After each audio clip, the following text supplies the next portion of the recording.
I am because we are. Thank you for joining us today in the Pan-African History Call. We are going to have the speakers presenting their reports.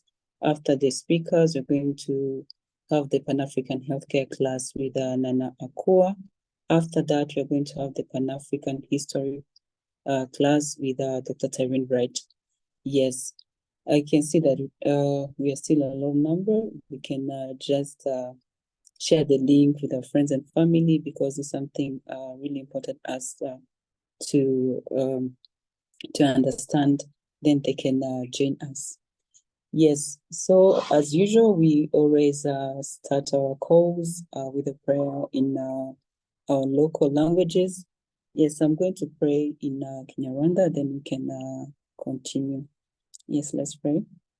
Uwiteka Mana nziza turagushimira turaguhimbaje komeza utubane natwe utwigaragarize rero umugisha mu byo tugiye kuvuga twiyambaje mu izina rya Yesu Kristo amen.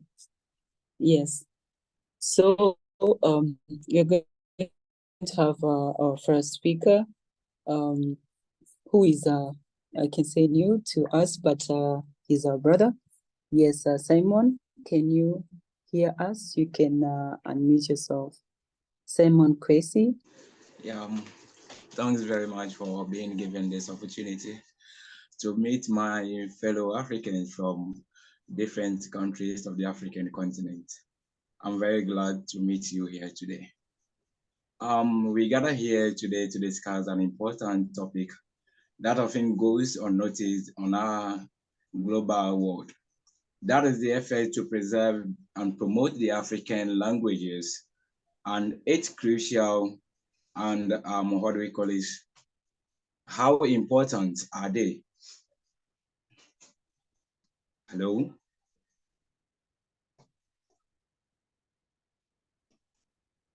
Yes, we can hear you. We can hear you. All right, to discuss how important our African languages are and how are we going to preserve them. And I will start by saying that our African languages are very intrinsic, part of the rich and diverse tapestry of Africa. And their preservation is very vital for the sustenance of African cultures and their promotion of the truly inclusive societies. In this speech, as we've already said it, we are going to discuss how important are they and how are we going to preserve them? Because we, the Africans, have to preserve our culture and no one is going to preserve them for us. We have to make sure that our African cultures becomes very rich for others to know how important and how supreme Africans are. I'll first start by saying that we must acknowledge the African languages, and they are not just linguistic tools for daily communication, but also repositories of deep cultures and historical knowledge. Each language embodies the unique experiences, traditions, and values of our African communities. They encapsulate the wisdoms, that is the folklores and oral traditions passed down through generations. They act as a gateway to understanding the rich cultural heritage of various African societies and also an ultimate tool to restore the dignity of the Black race. To lose these cultures would totally diminish the African culture and identity. If we are going to preserve these cultures, it mainly rests on us as an Africans to make sure that these cultures are being well preserved. And also, in a way of ensuring the preservation of and promotion of our African cultures, we the Africans should be able to boldly defend our identities wherever we find ourselves.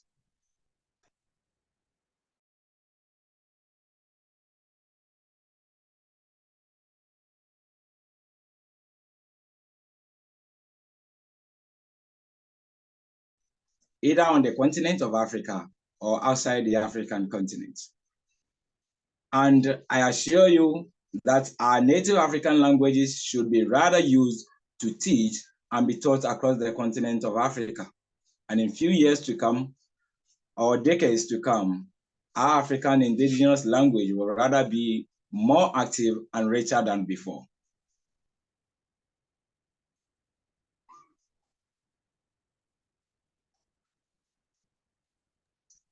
Yes, you have 30 seconds left. All right. And to continue this, I will say, moreover, preserving these African languages would help to project how supreme the African cultures and how content and appreciative we the Africans are towards our own way of life, than to boost ourselves by speaking the languages being imposed on us by our imperialists. They just impose on us just to diminish and to fade away the African cultures.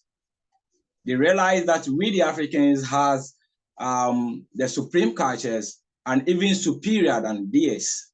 So they had to find many ways to diminish our African cultures.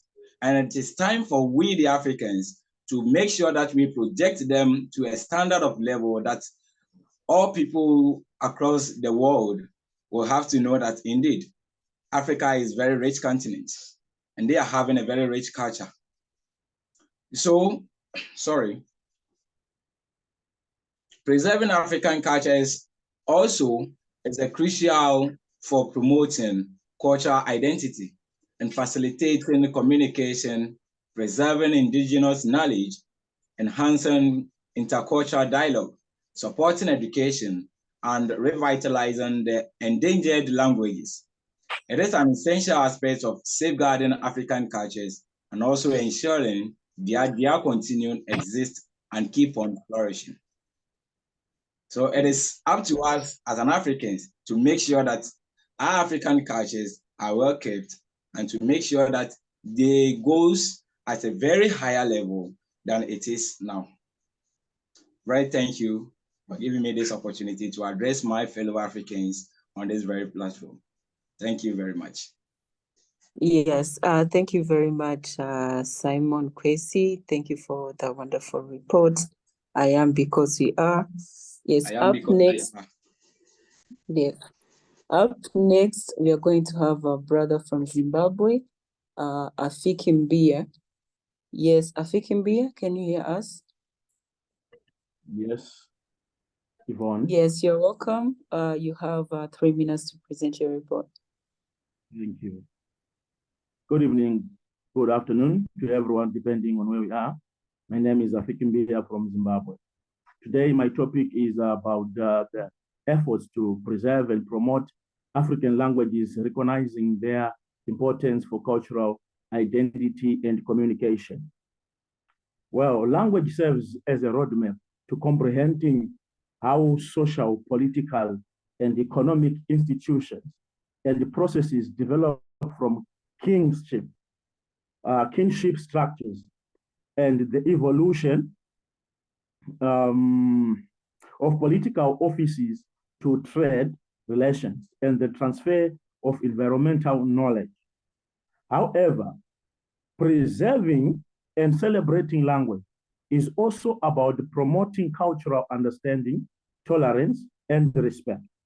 By recognizing and celebrating the diversity of human language, we can learn more about each other, understand different perspectives, and work together to build a more and better inclusive community in the world. As a means of communicating value, beliefs, and customs, it has an important social function and fosters feelings of group identity and solidarity.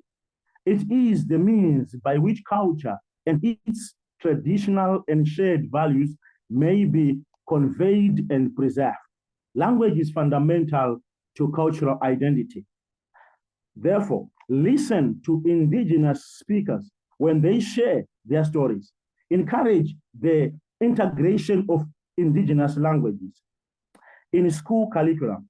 Learn about indigenous programs. Provide, encourage, and support for indigenous people who want to learn or teach their language. Well, why is it important then for us to preserve languages? One might ask that question. It is important because many endangered languages have a rich and oral cultures with songs, stories, and history passed on to young generations, but no written forms. With the extinction of a language, an entire culture is lost in the cesspit. Much of what humans know about nature is encoded in what is called the oral language. Therefore, what also are the benefits of promoting language diversity? This is so because the multiple languages offer insight into different worldviews, beliefs, and customs, fostering a deeper understanding and appreciation of a diverse cultures. The cultural richness enhances social cohesion and promotes a more inclusive society. I am because we are. Thank you. Yes, thank you very much. I am because we are. That was our brother Afikimbia from Zimbabwe.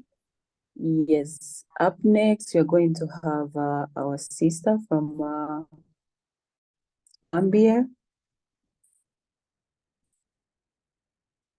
Binta Jallo. Yes, can you hear us? You can unmute yourself.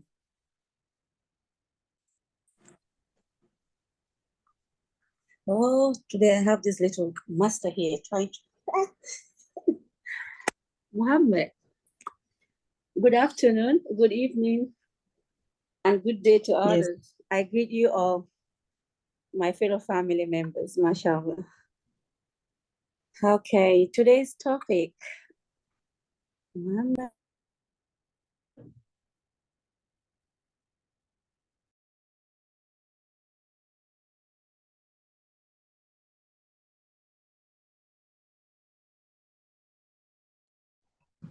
Yes, Binta. Okay, can you hear good us? afternoon, good morning, yes, good day to others. I greet you all. Today's topic, discussion of this is the efforts to preserve and promote African languages, recognizing their importance for cultural identity and communication. First and foremost, the only way we can try to keep our heritage of languages in Africa to be most importantly to be speaking all over the African nations is to respect ourselves in identifying the languages that we are meant for and breaking the barrier of still being under the ruling of our colonialism before. This language that we speak in, even English, is not meant for us. It's something that's been imposed to us by Western education and through colonialism. So Muhammad, please excuse me. It's okay, just have it. Sorry, dear.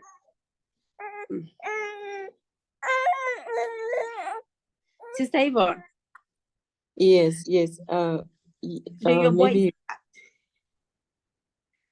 Okay. Are you guys getting me? I'm really sorry though. Yes, we can get you. Yeah. So the most important part that we have to discuss in this is to respect our languages and trying to implement them in best use for the benefit of all Africa. It is even a shame that we still speak in these languages and still yet to be done, any effort to be done in trying to put place in our African indigenous languages. Like in West Africa here, we have the Mandingo, we have the Wolof, and then you have the Fulanis from Nigeria, and then the Ghana, you have some Fulanis, and then you have other languages that can be made in best practice for the whole effort of Africa. In the other part of Africa, you have the Swahili. Why are you not trying to make best use of those languages and put away these colonialism languages away? As long as we are there, been speaking these languages, we are still being chained in this chain of slavery. We'll never be independent. It's by word that we are independent, but by mind and mentally, we've still been unlocked with this in slavery. So I think the best use of African languages is the best manners that we're going to break this chain of enslavement through our necks. So respecting the indigenous African languages is the best use that at the best effort that we can do as Africans to try to break this chain of barrier, enslavement in the whole of Africa. The Western have manipulated us already. They have done their best on manipulating us and separating us, bringing barriers. Why will I be needing visa to travel all the way to other African countries while I'm an African?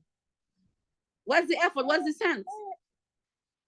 Before speaking this naughty language that we speak in, this English language have been spoiling everything all around and fake languages. It would have been better that we try to introduce our own languages to promote our self-identity and our Blacknism to respect and enjoying the freedom of us being Blacks, of us also having the indigenous languages that we have to preserve and respect for the future generations. So with this, I hope, and then because for us to be discussing this issue, we are not the high rankers to make implementation of laws on whatsoever. But I think is the role of our government to govern all the system of African nations, being African Union, ECOWAS, whatsoever, the organization that we have, the biggest one, they have the greater role to play in this aspect of trying to promote the African languages, African indigenous languages, to be spoken all over Africa for better communication and understanding of our own roots.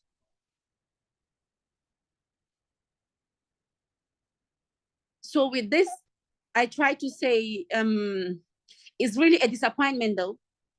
I'm here still speaking this language, English.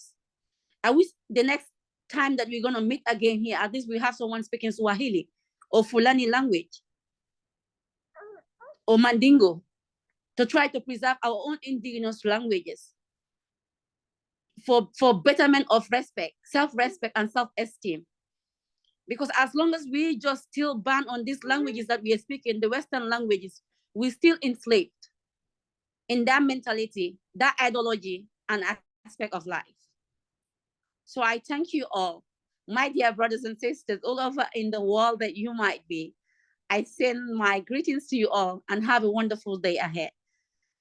I am because we are. Love you all. Yes, thank you very much. That was our sister Binta Jello. I am because we are. Thank you for that wonderful insights. Yes, time is not on our side. We are going to have the next speaker. Yes, Henry, can you hear us? Yes, Henry Matthew, can you hear us? You can unmute yourself. I can hear you. I can hear you. Can Yes, you hear me? yes, we can hear you. You're welcome. You have 3 minutes to present your report. Wow.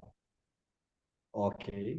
I'm honored to be a speaker on this platform, and it has always been my prayers all these years that one day Africans will start to realize themselves and see a need to continue and join the quest to have a united Africa.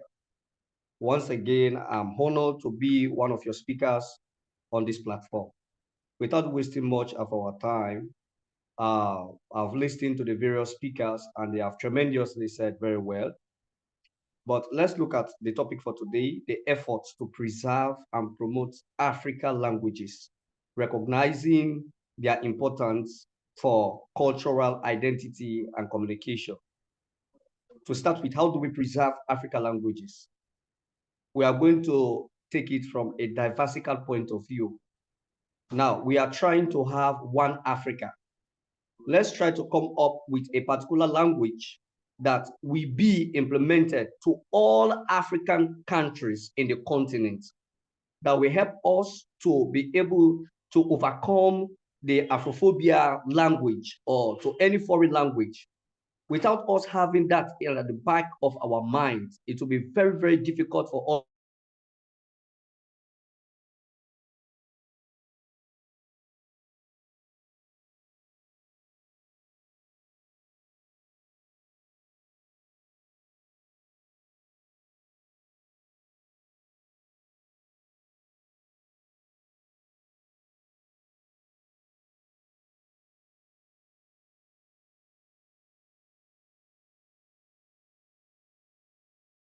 Ghana. Yes, we can hear you. Okay. Even if you sit in taxis and any other things, or traveling, doing any other things in Ghana, if you can't speak their local language, it becomes a problem. So I'm obliged that the first thing we need to put in place is for us to be able to put all heads together and see how best we can help ourselves to that. The second point I want us to look at is the educational area. The educational area. We need to look at the educational area. We need to emphasize, we need to throw weight on the educational area. The educational area.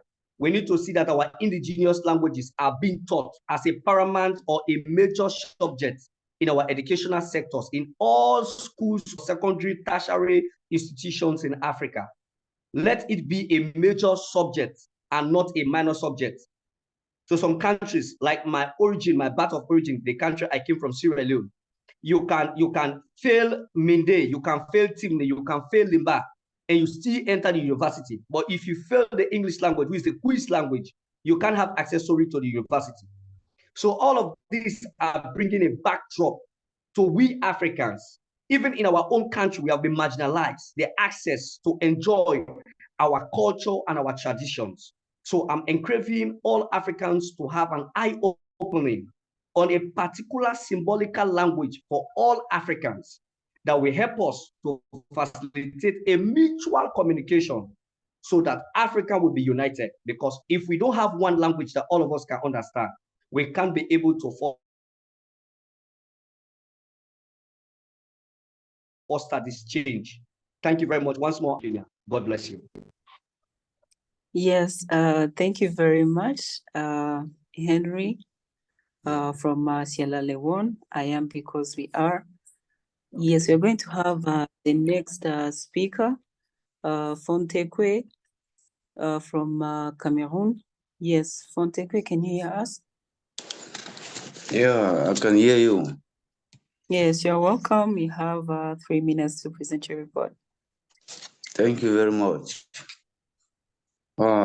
My fellow Pan-Africans, I am Fontekwe, a representative of Cameroon. So I'm so much delighted to join you, to join efforts with you on this edition of the Pan-African Call to see how we can promote our own native languages. First and foremost, God was not a fool to diversify languages among us in Africa and the world at large. He was not a fool to do that. And language as a means of communication is one of the most pertinent aspects of culture. If you look at the colonizers who colonized us, they imposed their own language on us for their own benefit. Yeah, language, first of all, and culture is something that we need to value most as Africans. If you look at us in Africa here, like one of my brothers who said there from Sierra Leone, that in their country, if you don't validate English language, you will not be able to gain admission to university, which is very ridiculous. That's not what we are supposed to do here in Africa. If you look at the Japanese, the Chinese, they have progressed so much in all aspects.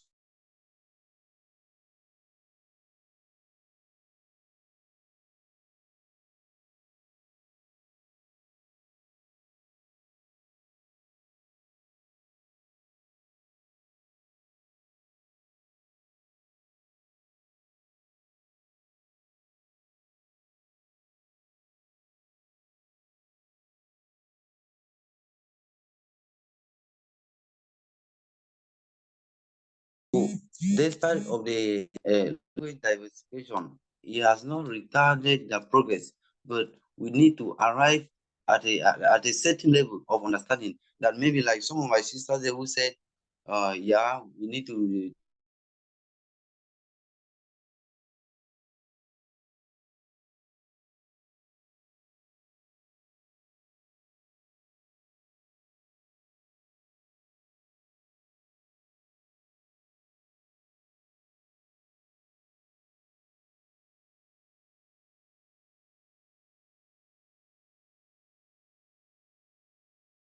still speak the same different languages. Meanwhile, we recognize ourselves as Africans and we still grow and progress in so many aspects. So thank you very much for this opportunity, and I wish to do more in the next edition. I just improvised. I was coming from somewhere, so I just improvised all this, and I believe to do better in the next Pan-African call. So thank you, thank you. Yes, I am, because we are. Thank you, brother from Tekwe, from Cameroon. Up next, we are going to have another brother, Balo Jalo, from the Gambia. Yes, can you hear us? You can unmute yourself. Yeah, hello, good afternoon. Sorry, I'm from Sierra Leone, not Gambia. Sorry. Yeah, and thank you for this opportunity, as it is my first Pan-African history call. And I'm honored to interact with fellow like-minded Africans to talk on issues affecting Africa and provide solutions to these problems. So without wasting much time, and it's an honor to talk on the topic, the effort to preserve and promote African languages, recognizing their importance and for cultural and communication. So historical context of African language preservation. To understand the challenges facing African languages today, it is essential to examine the historical context in which these languages develop.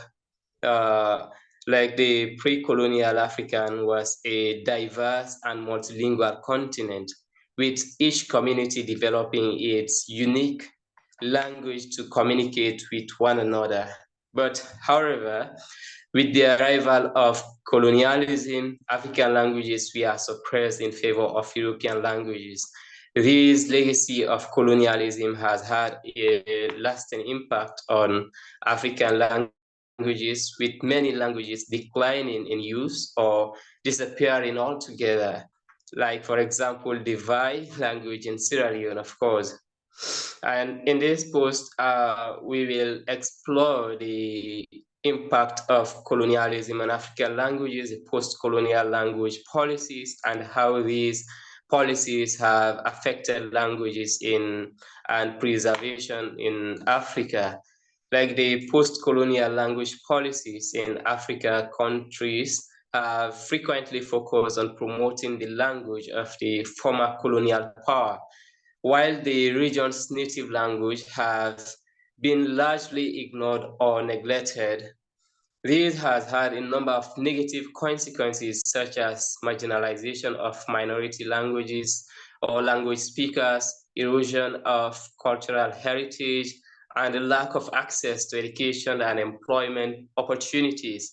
And to discuss these issues, many African countries has implemented national language policy that encourage the use of indigenous language while also attempting to preserve them for further generations.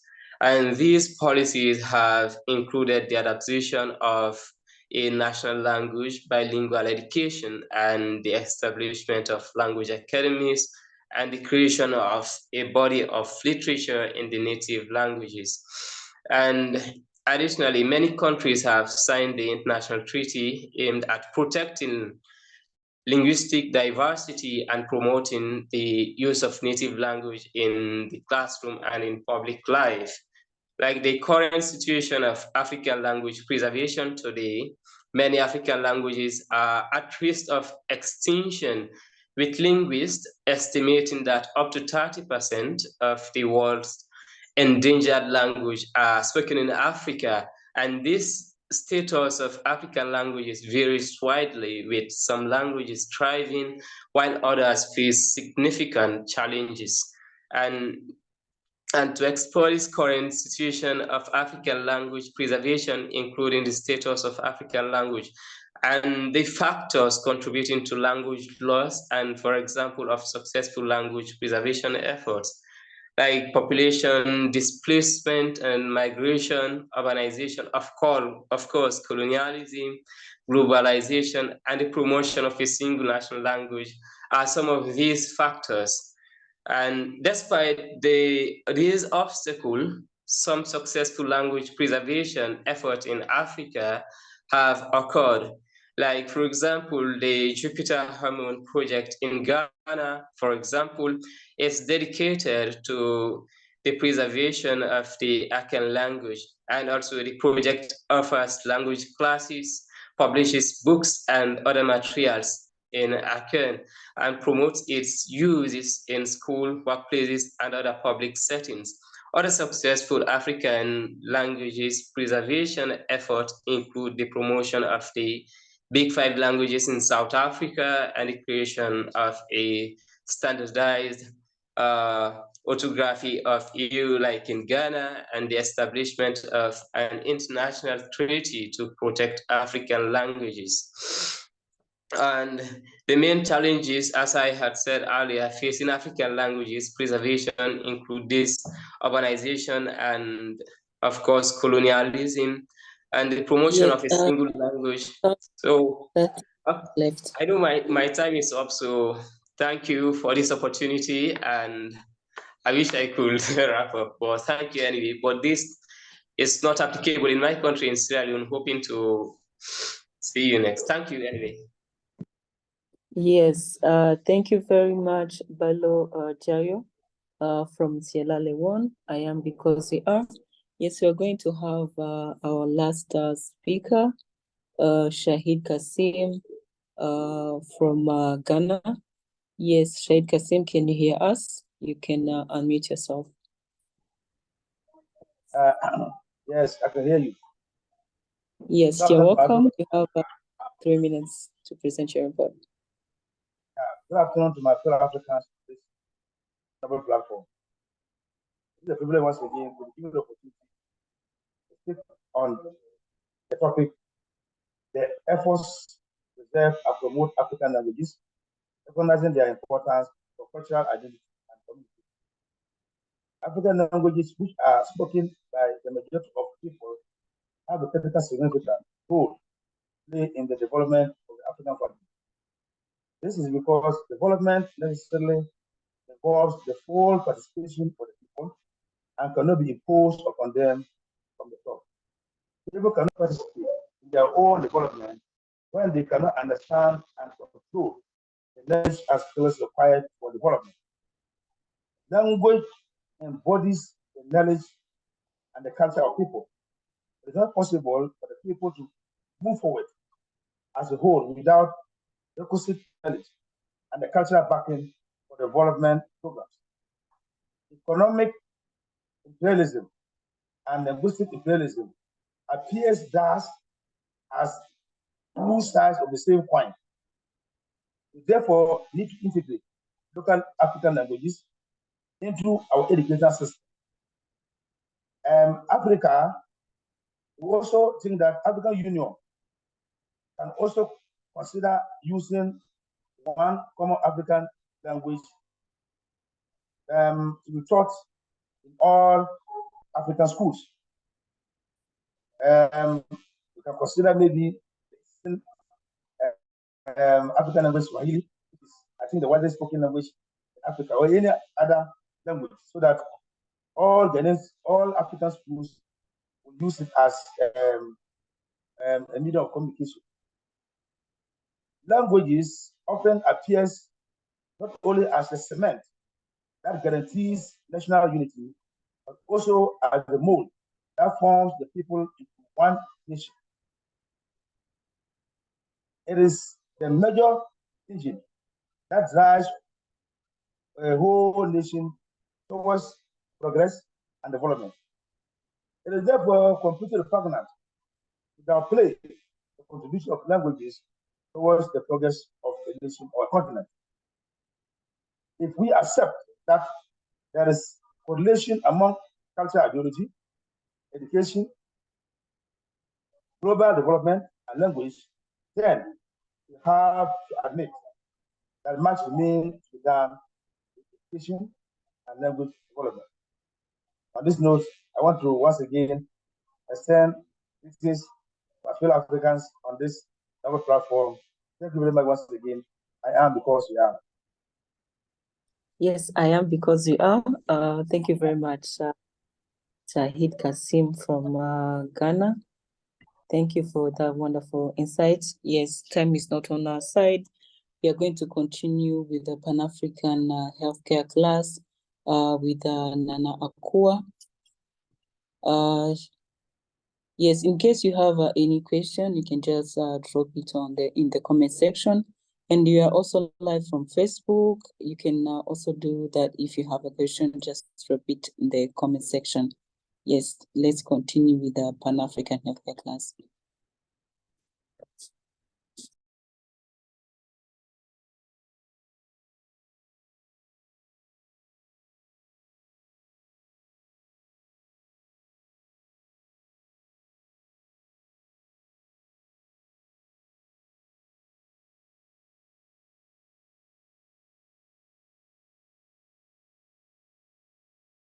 Everyone, thanks for joining us for another week of the Pan-African Healthcare class.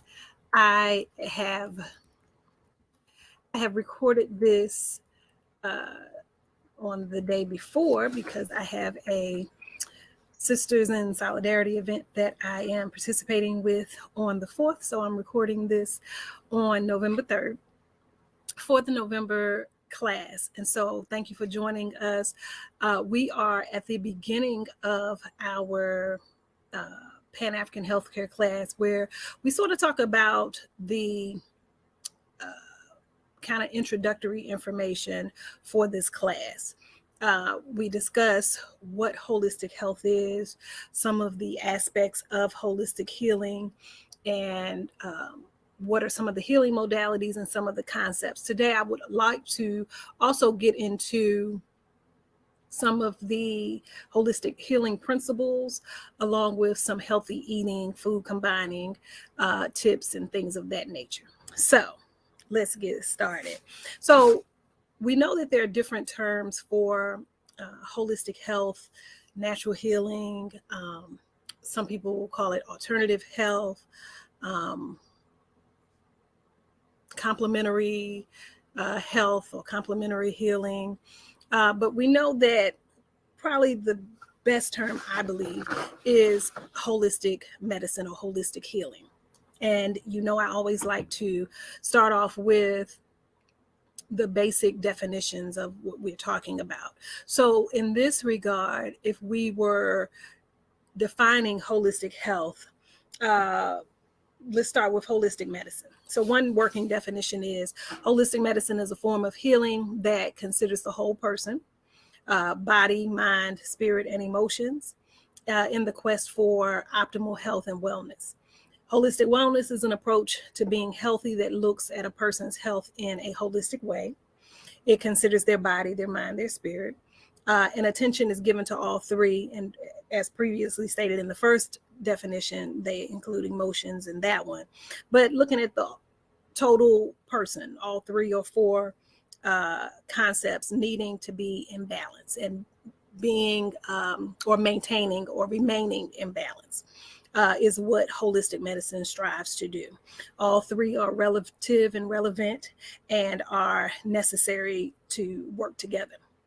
A holistic approach just means providing support that looks at the whole person, not just the mental needs, not just the physical aspects, not just the emotional, social, or spiritual being. We know that there are several principles when we're talking about holistic health. There are 10 that you can find as part of the Academy of Integrative Health and Medicine's website, where they list 10 basic holistic healing principles. These include optimal health, basically that being your primary goal, your highest level of functioning, where physical, environmental, mental, emotional, social, spiritual aspects of the human experience are all in balance and all considered in order to create a dynamic state of fully living. The other concept healing power of love, that basically healthcare practitioners would strive to meet the patient or clients with grace, with kindness, with acceptance, and with a clear, conscious, enlightened spirit that is not attached to conditions, right? Another concept is that of the whole person, looking at the person as an entire being, mind, body, and spirit. Another concept or approach is prevention and treatment, meaning they're promoting health, preventing illness, raising awareness to dis-ease in the body or in a person's life. And they're not just managing symptoms, that they are looking to find the root cause of the problem, and that they're overall enhancing the personal experience of the client or patient. Another concept or principle is the innate healing power that each individual has. This is basically empowering the individual to know that holistic care focuses on your ability to heal yourself, mind, body, and spirit, to manage and control your emotions, and to really take charge of your healing experience. The next concept is the integration of healing systems. This may be integrating a number of different types of diagnoses and treatment protocols. So not just allopathic, not just holistic, or not just medication, but dietary changes, physical fitness, all different aspects, mental health counseling or therapy, but integrating a number of different lifestyle modifications and complementary approaches in order to achieve wellness. So not just conventional drugs and surgery, but other things that will complement or assist in the healing process. Also, another concept is relationship-centered care. This would deal with the practitioner-patient relationship, where there's encouragement from the practitioner to involve the patient in their care.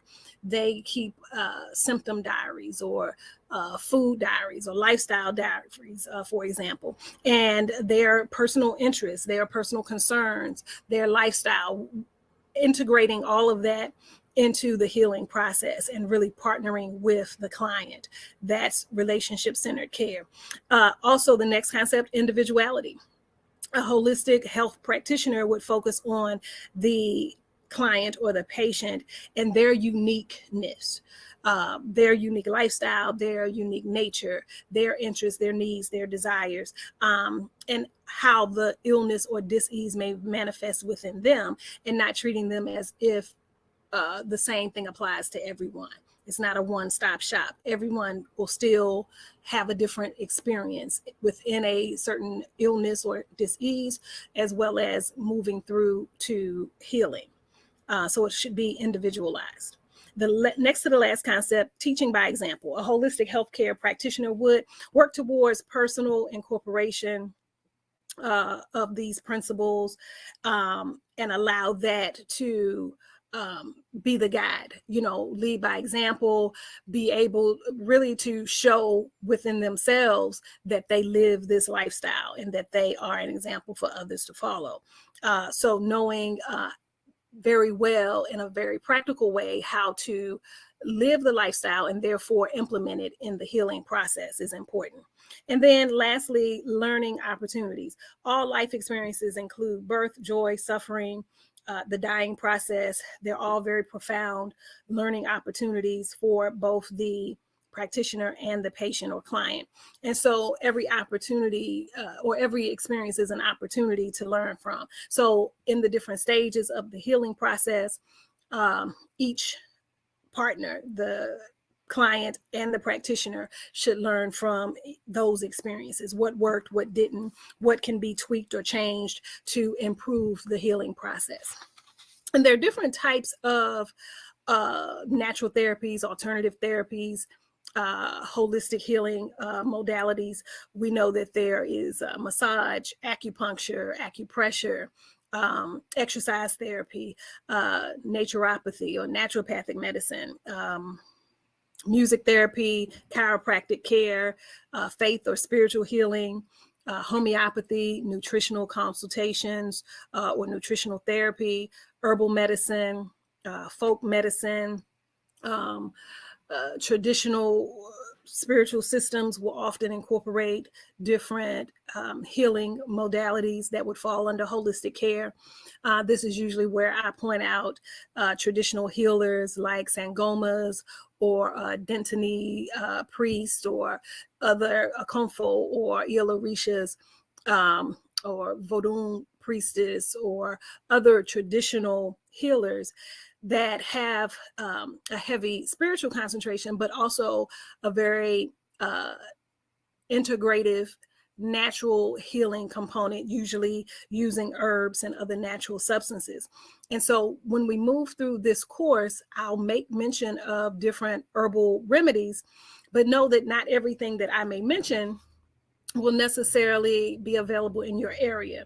So I often encourage you to find your local traditional healer, whether it's strictly an herbalist that has a natural health clinic or herbal clinic, or if it is a spiritual healer that also specializes in the local or native herbs in your area. This is where you will find a lot of the information that you would need to heal yourself naturally. Moving on to other concepts of holistic healing, we know that there are a number of concepts. I mentioned some of the principles, but some other things to consider is, one, you are responsible for your own health and well-being. And I find that to be very empowering. And I think that a lot of times, especially if you've dealt with illness or disease, a lot of people feel powerless. I encourage you to look at this with a different view and look at it as an opportunity to take charge of your healing. Get involved. Don't depend on someone else. Know that you have that innate healing power within yourself, and know that you can assist in that process. You are key to that process. You know what's normal for you. You know your habits, your eating habits, your water intake, your exercise routine, or the lack thereof. You know your stress level. You know the type of lifestyle, whether you're active or whether it's sedentary, but you will provide the key components that any healthcare practitioner would need. So take your health into your own hands and take responsibility. If you know that there are certain things that are not health producing or health sustaining, change those things. Seek a holistic wellness coach or counselor to help you get back on track before there's illness or before there's disease. Also, again, remember that you have an innate healing power.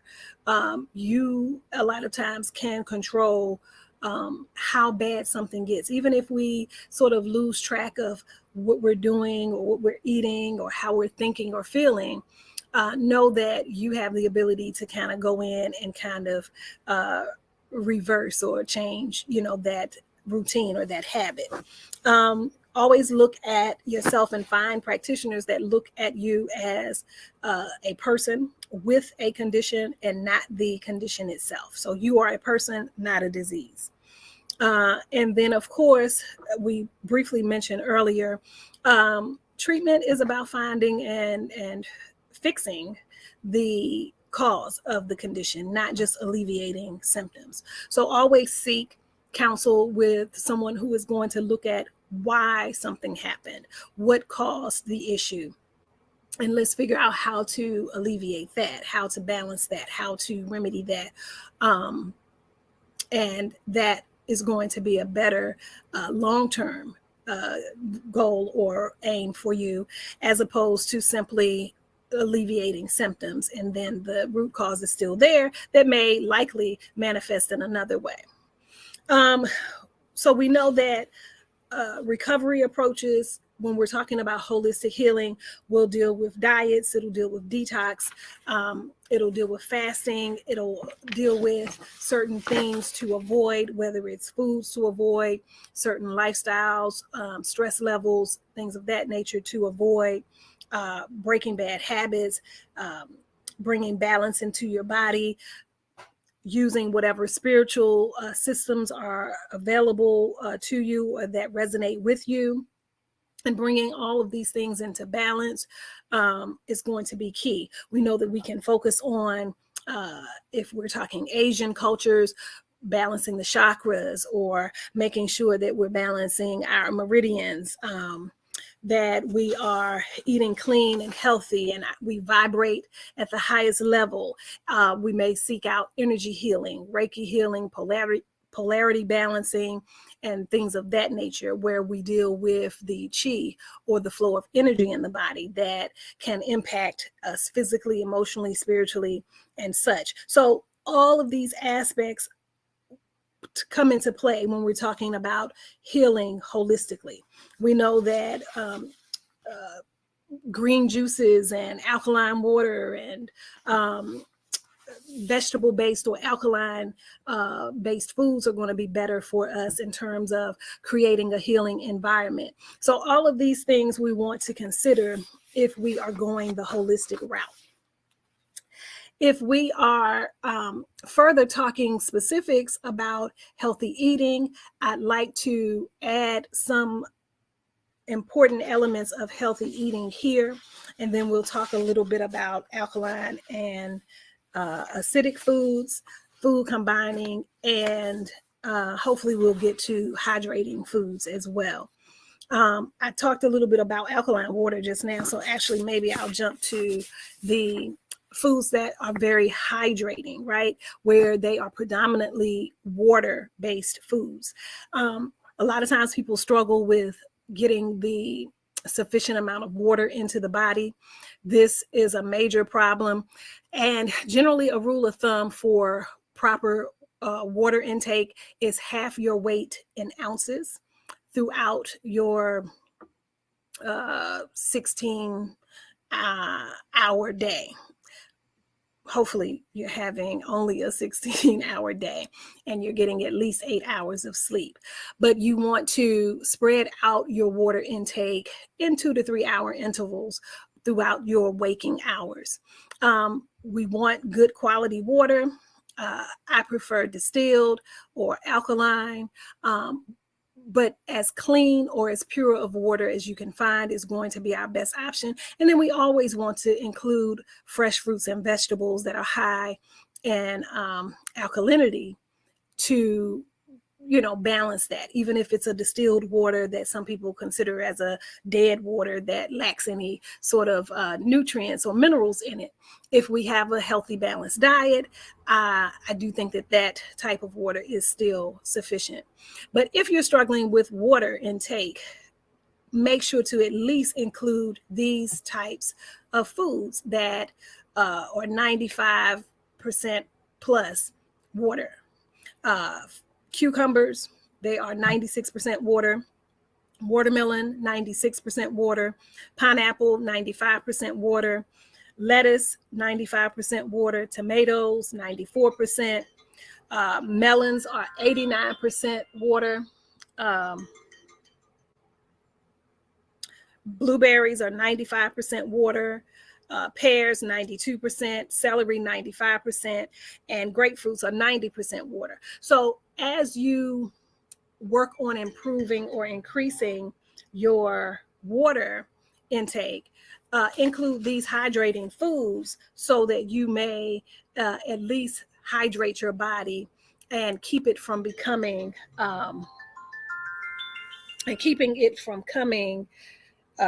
dehydrated, because dehydration causes so many conditions in the body that create disease. We have to hydrate and cleanse and flush and purify our bodies. So we want to make sure that hydration is a priority. So let's move into these important elements of healthy eating. We want to eat whole foods. These are fresh fruits, vegetables, whole grains, vegetable proteins like legumes, nuts, and seeds. We want to eat high quality, top quality foods.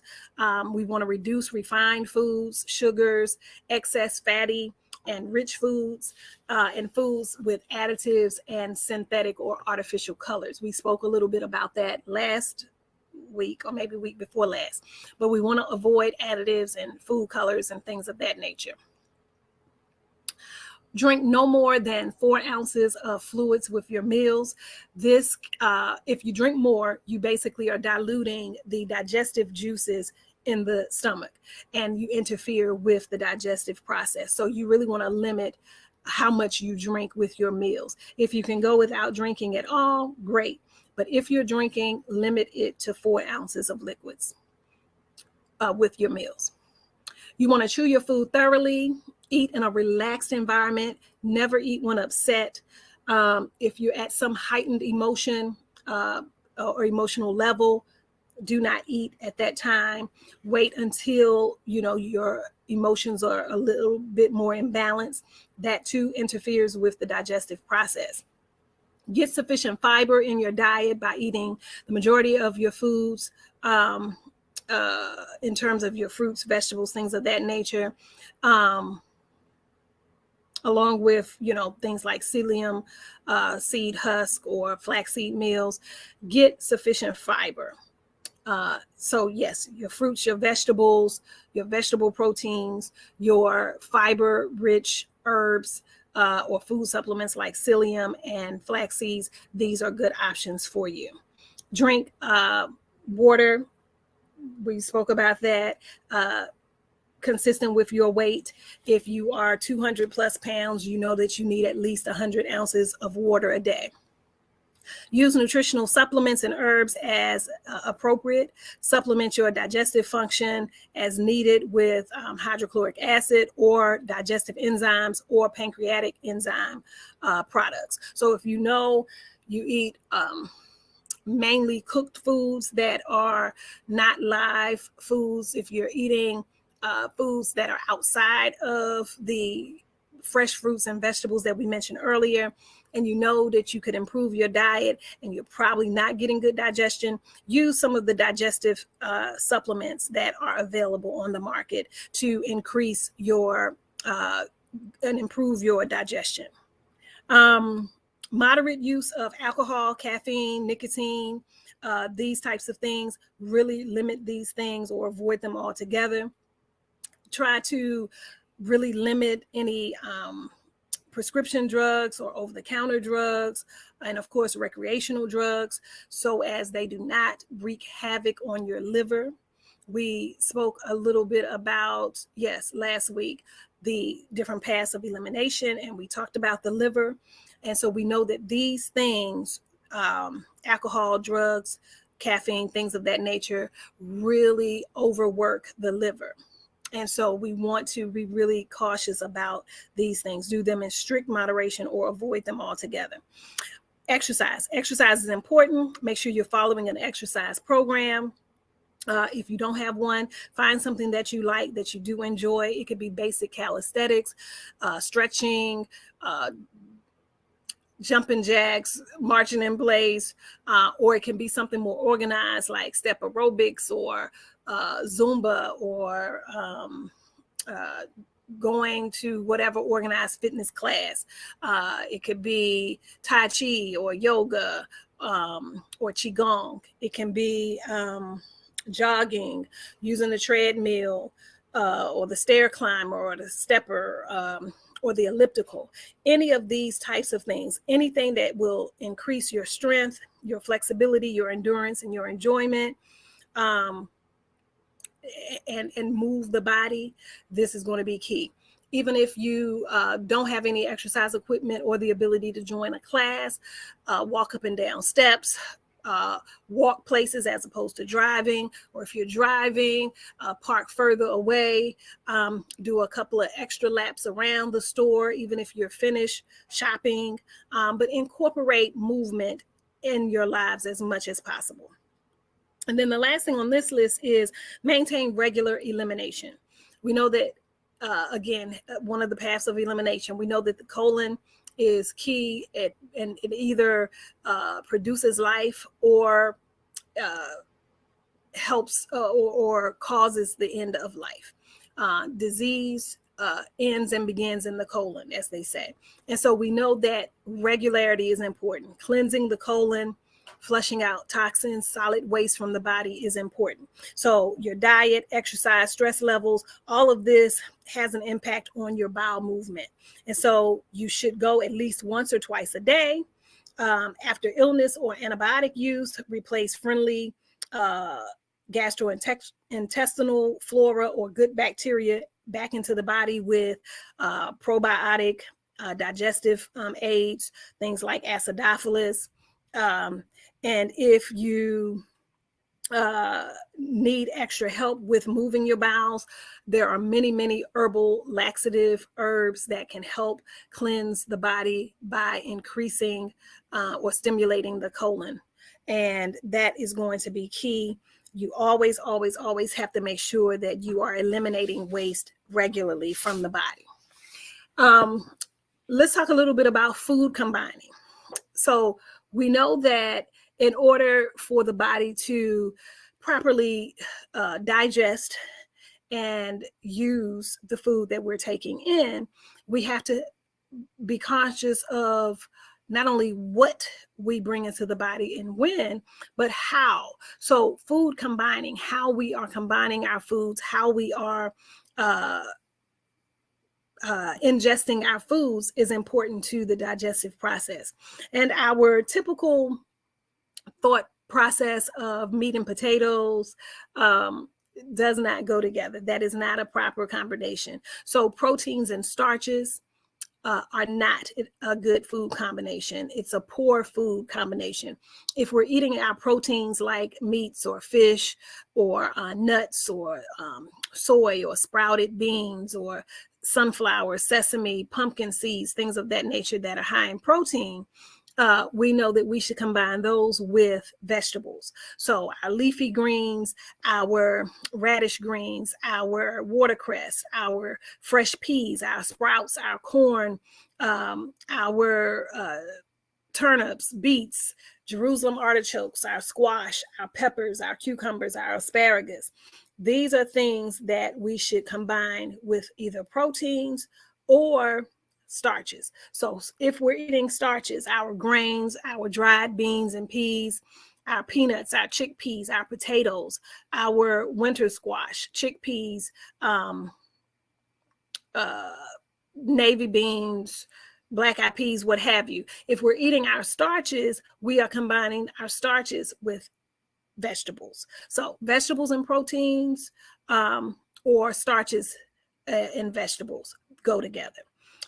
We also should be careful about how we combine our fruits. Sort of an all-inclusive fruit salad is also not a good idea. We should usually keep our acidic fruits all together, our subacidic fruits all together, and then our sweet fruits we should eat all together. So our sweet fruits we know are things like bananas, dates, figs, raisins, dried fruit, things like that. Eat those things together.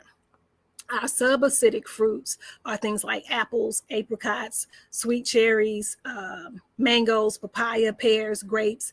Eat these things together. And then our acidic fruits are fruits like grapefruit, lemon, lime, orange, pineapple, pomegranate. Eat these foods grouped together. Okay, so just be conscious of what it is you're eating and how and when you're eating it.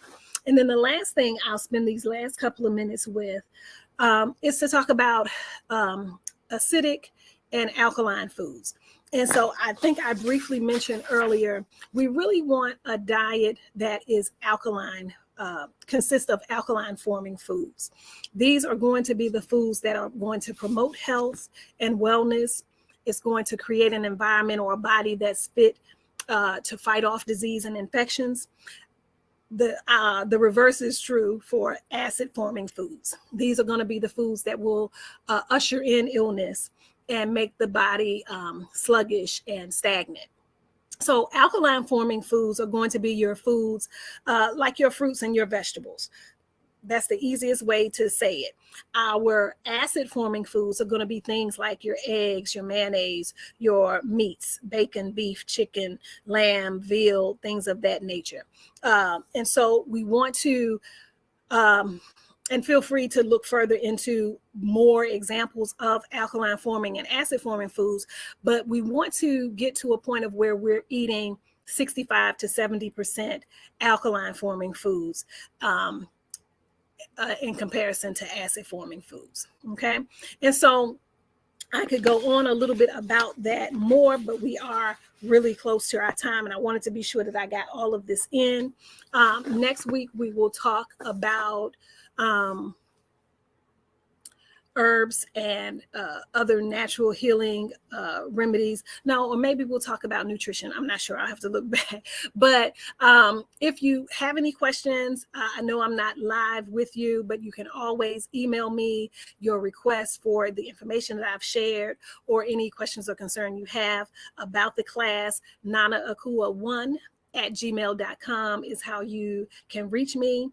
If you have questions that came up with any of the information I shared, though I'm not with you today, you can also email that to me, and I'll try to get back to you before next week's class.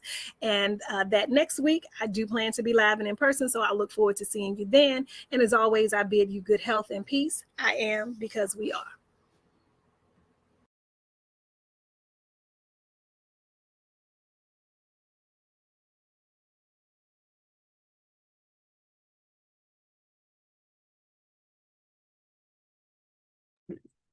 Yes, that was the Pan-African healthcare class with Nana Akua. Yes, we're going to continue the Pan-African history class with Dr. Tyrone Wright. Yes, Dr. Wright, can you hear us? Yes, I can hear you, and you'll see me in 1 second. So welcome, everyone. Welcome to the Pan-African History and Organizing course. So I'm excited today because I've been thinking about our lecture, and we are going to talk about organizational bodies, but primarily the Organization of African Unity, which I think needs more emphasis because it is the precursor to what we currently have called the African Union. You'll see me in a second. You caught me in between things, but it is, hello, Curtis Murphy. It is the precursor to the African Union, and it is actually a body that I think few people study. Malcolm X would create the Organization of African American Unity based on the same concept later on. And I mentioned that a few weeks ago, about 2 weeks ago in our lecture, that he would create that with the inspiration of the Organization of African Unity, founded on the continent of Africa by heads of states and really initiated by none other than Haile Selassie, which is very interesting. Hold on 1 second.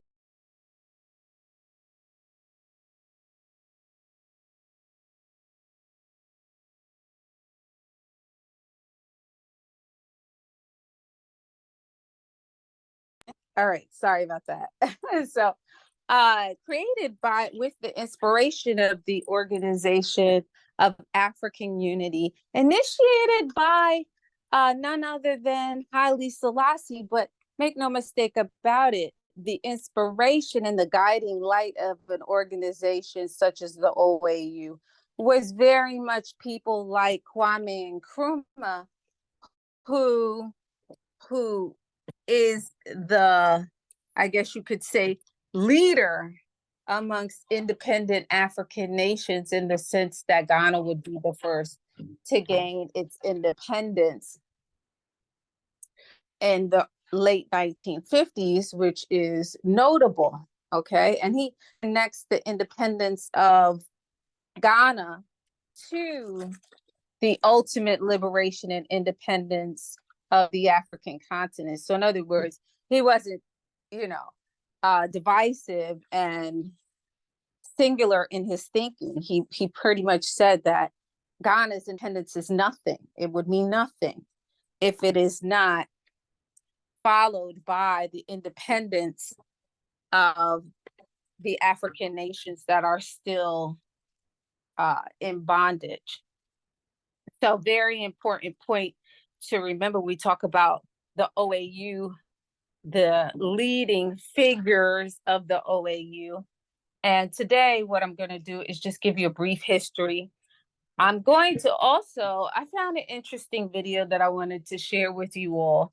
It's not very long. It's a production by the organization, the African Union. And it tells you about the programs that they spearhead and reaffirms what the foundational inspiration was for the African Union. I think it's important because so many people don't know truly what Pan-Africanism is even all about, or what's the original vision and mission of it. So the fact that the African Union still reaffirms the original mission and vision of the OAU is important. However, I am going to level some criticism that you may or may not be aware of, and that's what we have to do, right? To be critical of these entities in the service of our people. I'm sorry, I'm just trying to get my lighting, because I go in here without any lighting and it's pointless. So the AU currently has all 53 member states and several observer nations.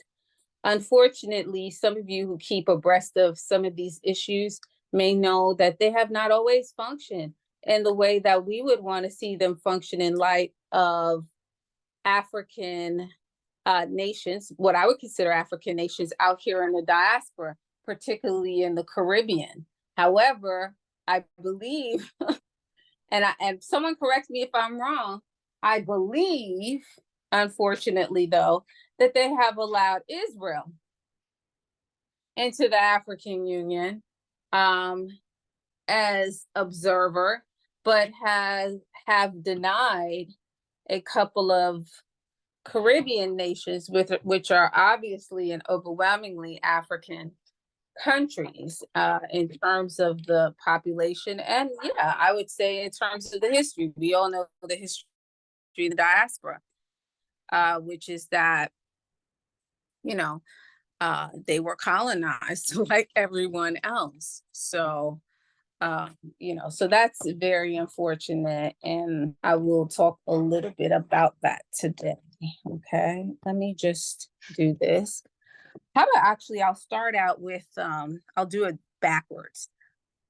I'll start out with the video so you can get the visual, and then you will see me for the rest of the conversation, okay?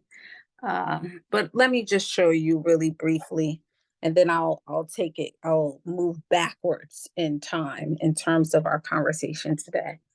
Okay, so hold on one second. Hold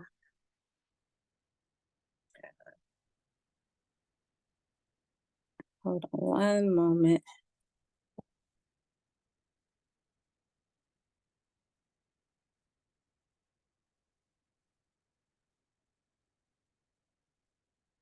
Okay, one second. Okay, yeah, so hold on. This is this year is supposed to be the 60-year commemoration of the organization, the African Union. And so when they say 60 years, they're counting its early foundation, which I'm covering today its existence as the OAU, the Organization of African Unity, right? Because the African Union was only established in 2002. Now, just a disclaimer and note, there's going to be a little error in the video by the African Union. Interestingly enough, they made a mistake and put 2022, but it's not 2022. They're going to say 2002. The formation of the African Union came about.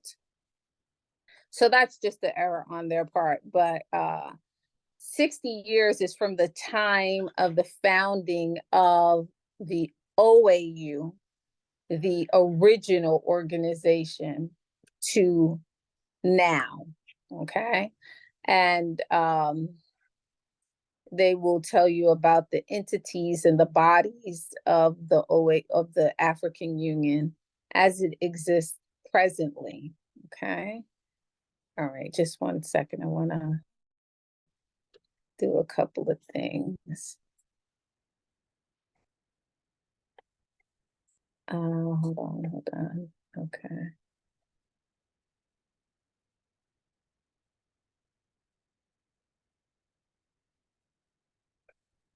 One second, let me get one more thing. Okay.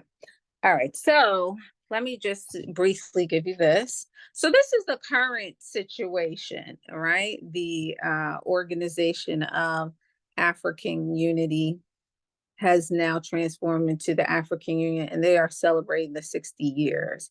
So let me just start, and then I'm gonna take this off and sort of talk you through it. Okay. So please let me know if you all can hear me, Yvonne in particular. I mean, hear it. In 1963, heads of state of 32 independent African states, as well as representatives from African liberation movements, met in Addis Ababa in Ethiopia to chart the way forward for a unified approach in the fight for complete independence and freedom of African people from the yokes of imperialism, colonialism, and apartheid. The desire for unity in action culminated in the historic creation of Africa's first multilateral organization, the Organization of African Unity, the OAU, and the signing of the OAU Charter on the 25th of May 1963, celebrated to this day as Africa Day. The OAU was the manifestation of the vision of an Africa that was united, free, and in control of its own destiny.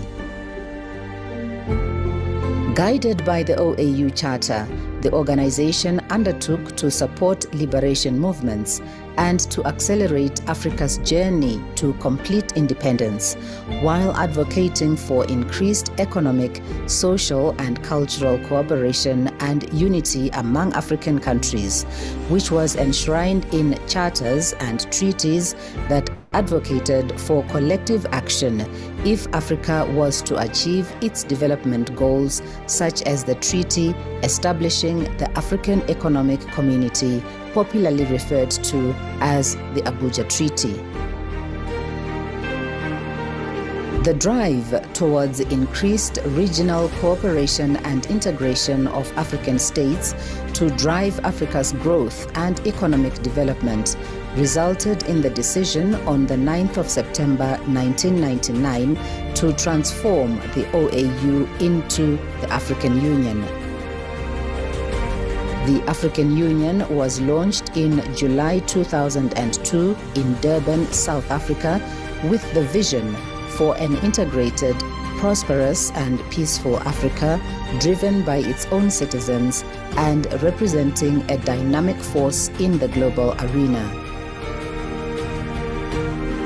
To realize its vision, the African Union adopted a development framework for the continent, Agenda 2063, as the foundation for delivering Africa's long-term socio-economic transformation that benefits all Africans, and encapsulated in the 7 aspirations of Agenda 2063 and key continental flagship projects that will transform the continent.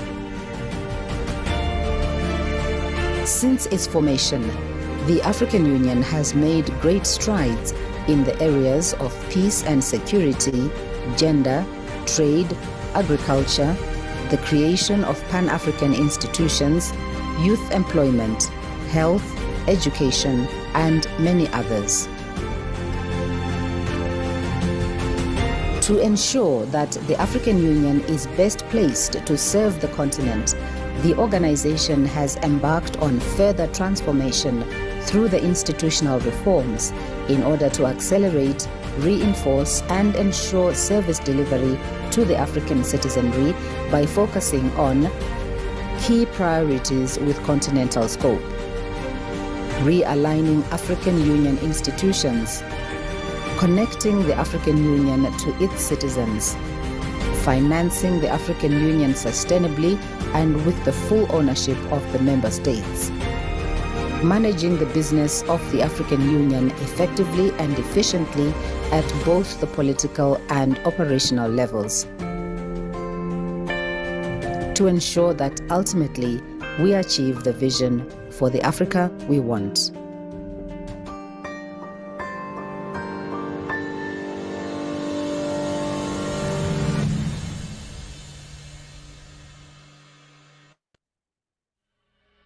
Okay, so that's a brief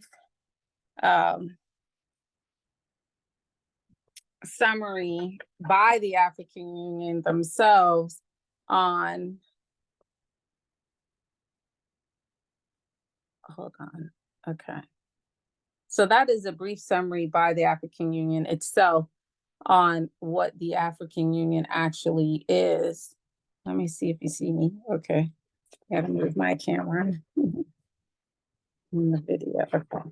So, and I think that that pretty much sums it up in terms of the African Union. Now, what was the precursor to the African Union, which is what I'm going to discuss with you today, and that was the OAU.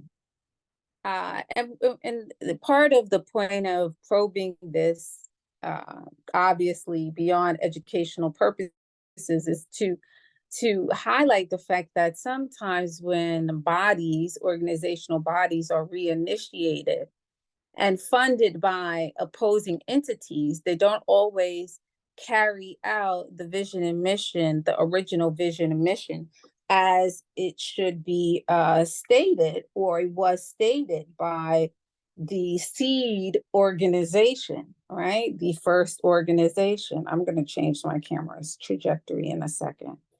So I think that in many ways is the dilemma with the African Union presently. Located in Addis Ababa, the site of the first meeting, but also with a building built and funded by the Chinese. I guess I'll just jump to what I'm getting at and then still go back and give you the history. What is problematic about the present African Union is that 60% of the funding, its funding, comes from the European Union. And those of you who stay abreast of this kind of stuff probably are already familiar with that understanding, because it is problematic. It is something that many people criticize the African Union about, because many of us think and feel as though if the original body's purpose was to eliminate European colonialism and liberate African nations and its people, then how can your funding come from the very people and source of your oppression, and still function in the way that it's meant to function? And the answer is that precisely, it very likely does not.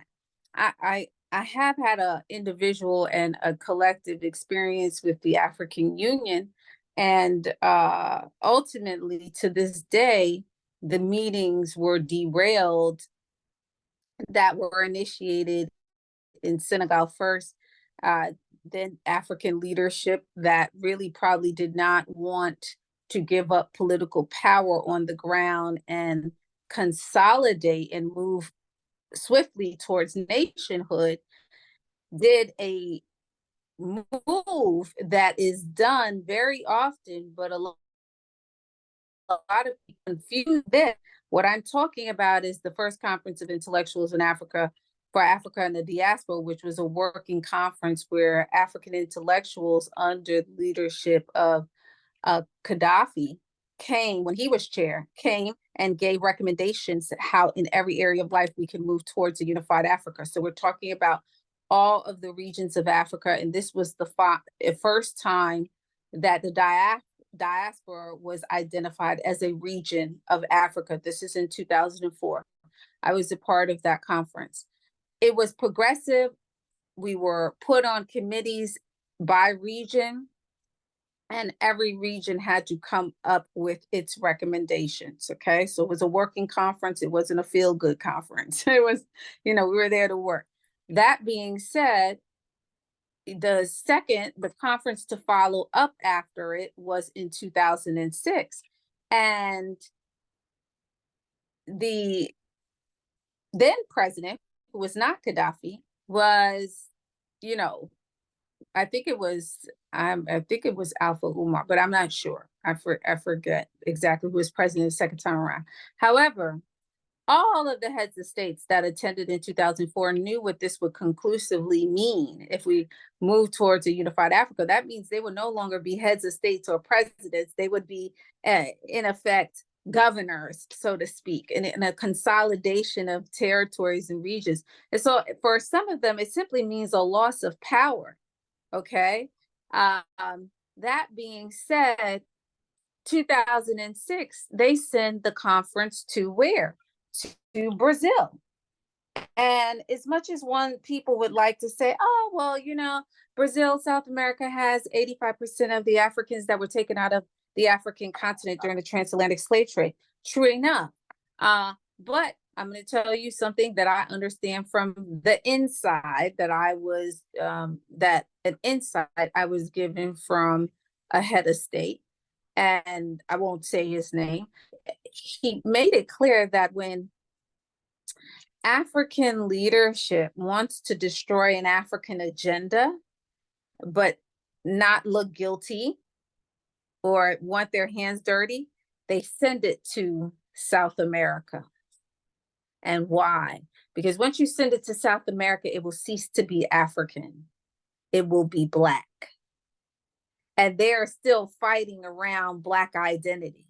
But you can say, hey, 85% of Africans on the continent taken out of Africa went to Brazil. I will tell you, just as evidence of this, what ended up happening to the 2006 CIAD, Conference for Intellectual for Africa and the Diaspora. It was derailed by the Brazilians. The Brazilians come into the sessions and disrupt the sessions around their geopolitical issues on the ground as they're fighting each other, around racism in their society, which, hey, that's valid, but this is not that conference. This is not that, platform. Okay. And so it totally derailed it, caused the resolutions to say that it will resume in 10 years. That was 2006. It has not resumed yet. So, and likewise with things like the FESMON that originated in Africa and took place in Africa. Last one I know of probably around 2012, but then 2017, they sent it to South America, to Brazil once again, and consequently destroyed as an effective gathering vehicle for African people and an African agenda, right? Now, this may sound harsh, but I think if one delve really deep into it, we'll see that it's true. And I think there's no greater evidence of what this head of state said to me about the destroying an African agenda. And we would think, well, why would an African head of state or leadership want to destroy an African agenda? Well, because a unified Africa on many levels means loss of power for many heads of states and individual nations that may feel like they don't need to consolidate power on the continent with neighboring African nations. And in some regions, that is a huge problem because we already know that there's a lot of dynamics when you talk about the Congo and you even talk about East Africa. What African nations would be included in a unified Africa, what would not? Right now, we all know that, well, maybe if you were watching last year or so, there were Egyptian nationals who had come out and began to talk about the fact that, African Americans should not identify with Egypt, that is not their ancestral, that's not our ancestral home. And, any attempts to come back there will be, problematic. So there is the Arab dynamic, right? And then, of course, in North Africa, we have that dynamic again as well. But of course, we have foreign entities in Africa. When I say foreign, I mean like European nations involved in North Africa and extracting resources. So everyone knows about what's happening with Niger in the alliance between Burkina Faso and Niger. And is it Ivory Coast? I'm not sure. I don't think it is Ivory Coast. But the point is that these geopolitical issues on the continent would not be so easily resolved. And I think it would be a whole issue in and of itself, consolidating power. So as much as Nkrumah and even and Haile Selassie, and there's great irony because Haile Selassie would be the initiator of the Organization of African Unity, but not so long ago, matter of fact, in the recent past, I saw an Ethiopian young man, and this is ironic for us because we would in the diaspora overwhelmingly see someone from Ethiopia as an African person. But this individual was online saying that he was Ethiopian and he was not an African. He was in fact, more of the Arab persuasion. And we know that that's the reality in the Sudan, right? People could look like any one of us, will say, I'm not, African, I'm an Arab, And so when you talk about consolidation, all of those issues would have to be resolved under a unified African nation. And it doesn't mean that we can't have a multitude of ethnicities as we do, but there is the racialized world. And I guess even though I wouldn't consider Arabs a race of people, they would probably argue that, okay, they're not Europeans and they say they're not Africans. So they very likely would see themselves as constituting their own race and certainly having a particular religion that comes into Africa or encounters African people at a certain time. So my point is this, that as much as we would like to say the African Union as it exists presently is committed to the vision and mission of the Organization of African Unity, which is its seed organization, we have not seen that manifest, okay? Now, let me say something positive. What I would like to say on a positive note is that there are many things since 2004, when I was in that particular conference, that have manifested that would give us an understanding that there is some minuscule but measurable minuscule but measurable move towards unifying Africa on an economic level, right? So around 2015, 2016, there was the initiation of the Pan-African Fair, the Pan-African Free Trade, right? Where African nations could trade across the borders with no penalty. And this is a very progressive thing for African people and nations on the economic level, right? It has since manifested, and it is in practice in some places on the African continent. Also, what has emerged since 2004, and really you could say since 2002, so the African Union initiated in 2002, up and running and having its first conference of intellectuals for African diaspora in 2004. But since that time, what has emerged is also the Unified African Passport. So one passport for the African continent. Not everybody has that. The details of how, that can happen is, a question, but I think it's in the making, right?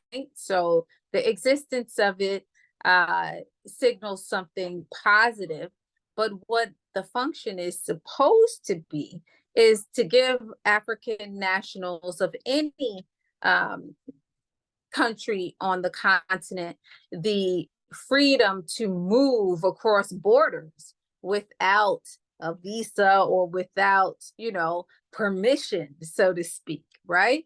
To the freedom of movement around the African continent.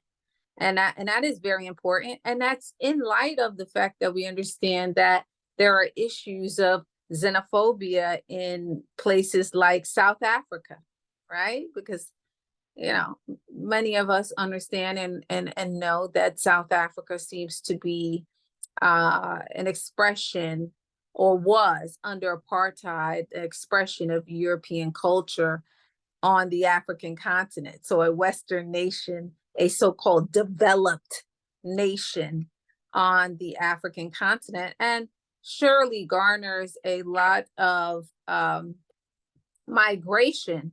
I'm not going to say immigration, because the point of saying that there should be a unified African passport and that this has emerged, but the use is in question, is to say that, a person who is indigenous to the African continent should have the right to move freely around the African continent, right? So the migration of people to Southern Africa has been met with some resistance by those who are, indigenous to the region, who are also African people. And I'm not talking about the Afrikaners. I'm not talking about Europeans who have settled. I'm not talking about Indians who have settled in South Africa, the country. I'm talking about other African people indigenous to the African continent, identifiably African, migrating to South Africa, have been met with xenophobic waves of resistance and sometimes even violence in response to their arrival there. So the Unified African Passport, to a large extent, is a beginning to hopefully dealing with some of these issues and affirming all of our rights to our indigenous place in the world, which is the African continent.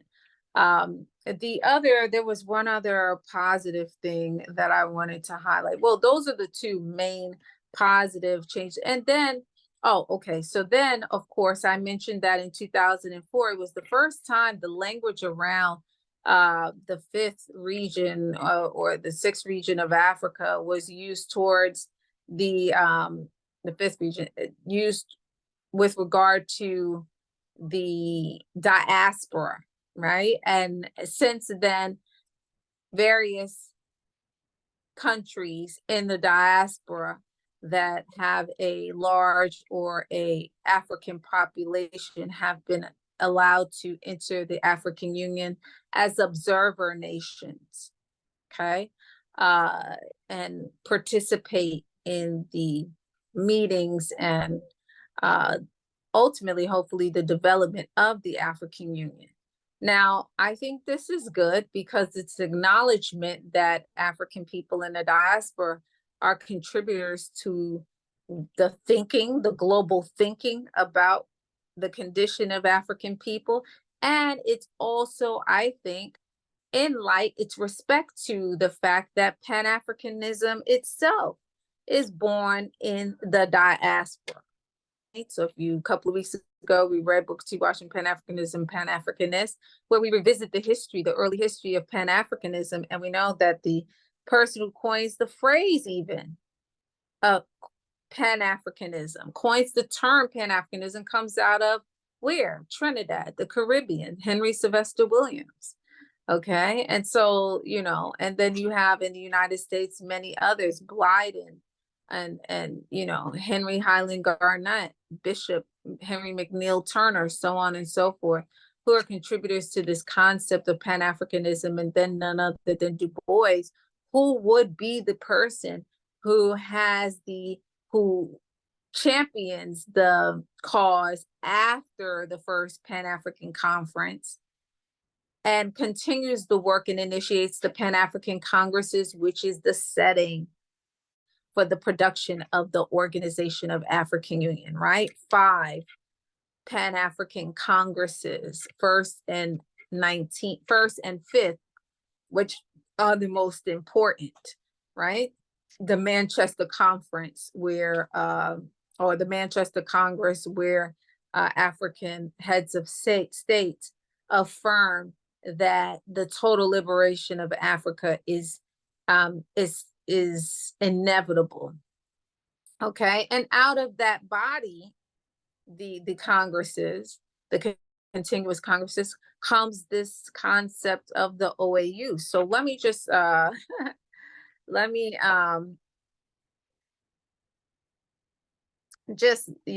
revisit just a little bit of the history before I go, because it's 11:52.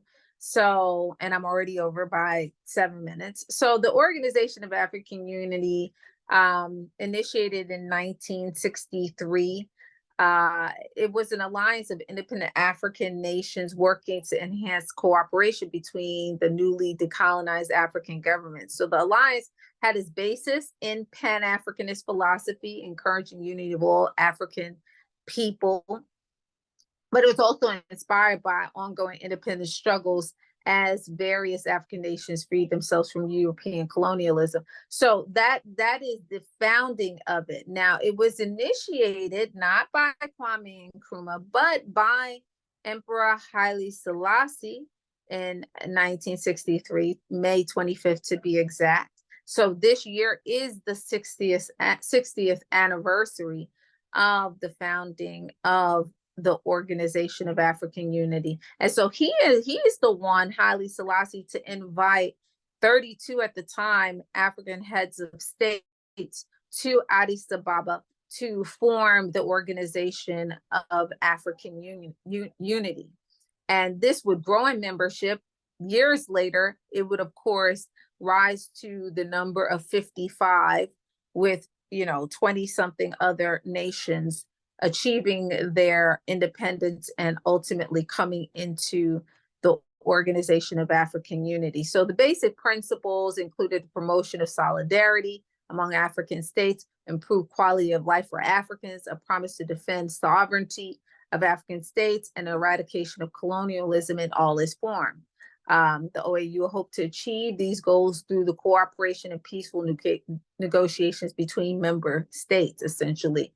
So there were a couple of, I always have this dilemma when I discuss and lecture on this. Do I discuss the rifts internally of the Organization of African Union? I usually choose not to. There are various groups that emerge in the OAU. And they had a lot of, it was evidence of the ideological differences in various regions, right? So I'll read a little bit about it to you, but I'm not going to belabor the point because ultimately, you know, the Organization of African Union was formed and born out of the best intentions for the African continent. I don't think that it's going to serve us to model something like the United States, but it would serve us to have a unified Africa. Okay, that would serve all of us on the continent and in the diaspora. But what that would mean is, once again, what I mentioned in the beginning, a loss of, or a perceived loss of power, absolute power for many heads of states. So in the Organization of African Union, once consolidated, there were some differing ideological commitments, and this had an impact on just internal division. So there were 3 ideological blocks on the African continent, split between the Casablanca group, which was consisting of Ghana, Guinea, Mali, Libya, Egypt, Morocco, and Algeria.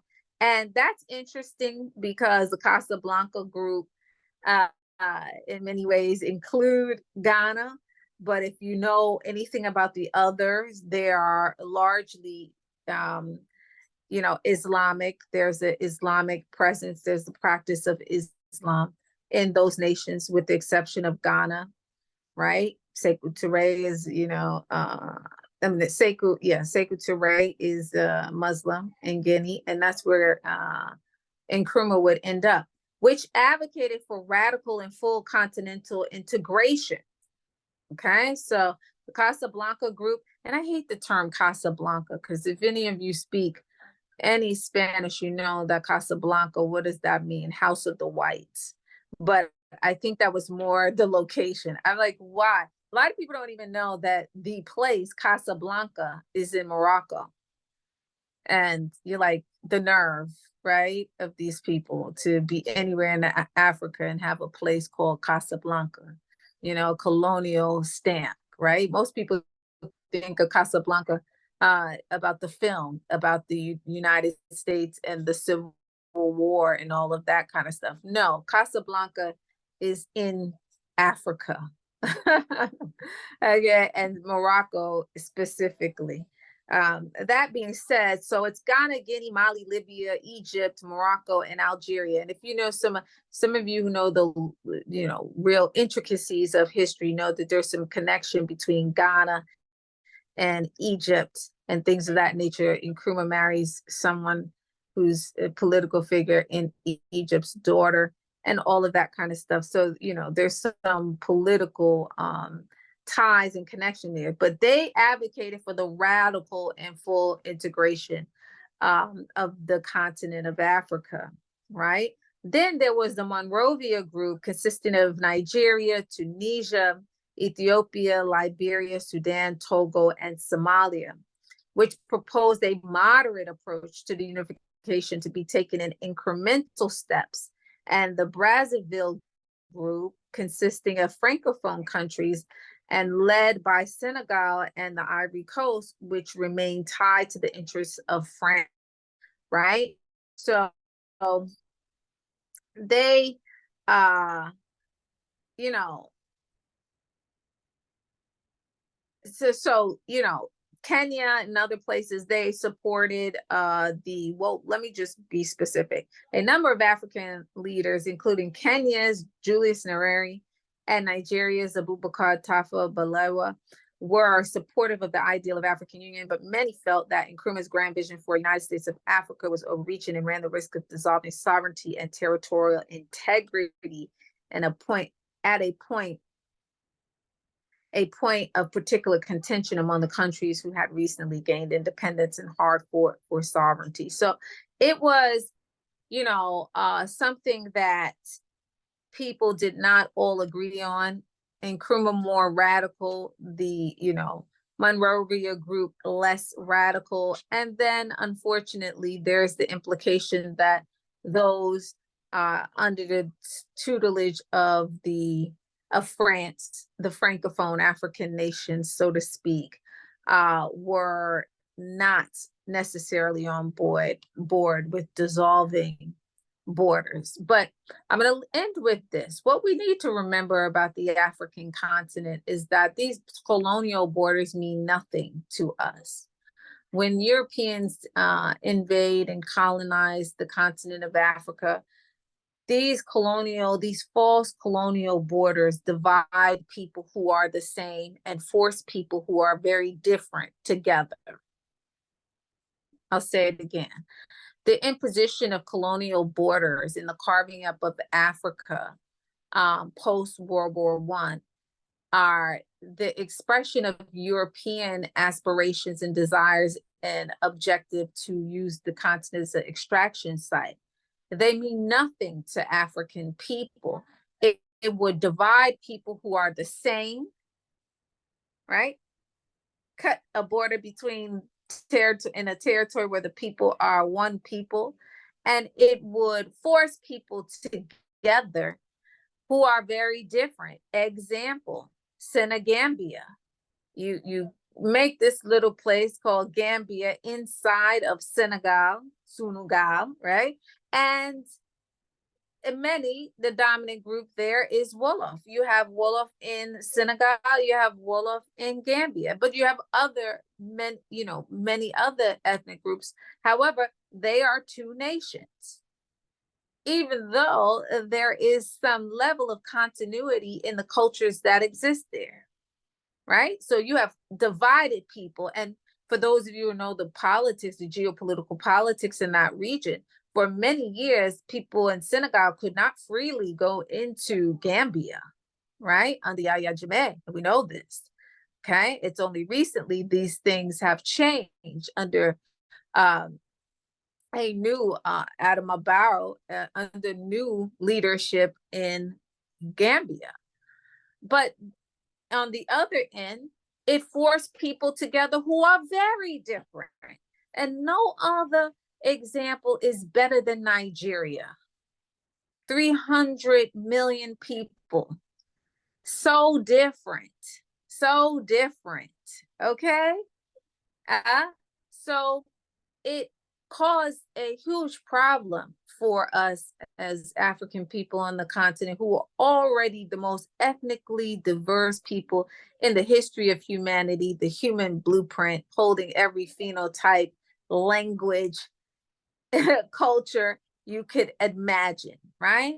And so, the liberation of the African continent probably in many ways could remedy some of the issues that colonial borders created for us. I don't know. That's my analysis of it.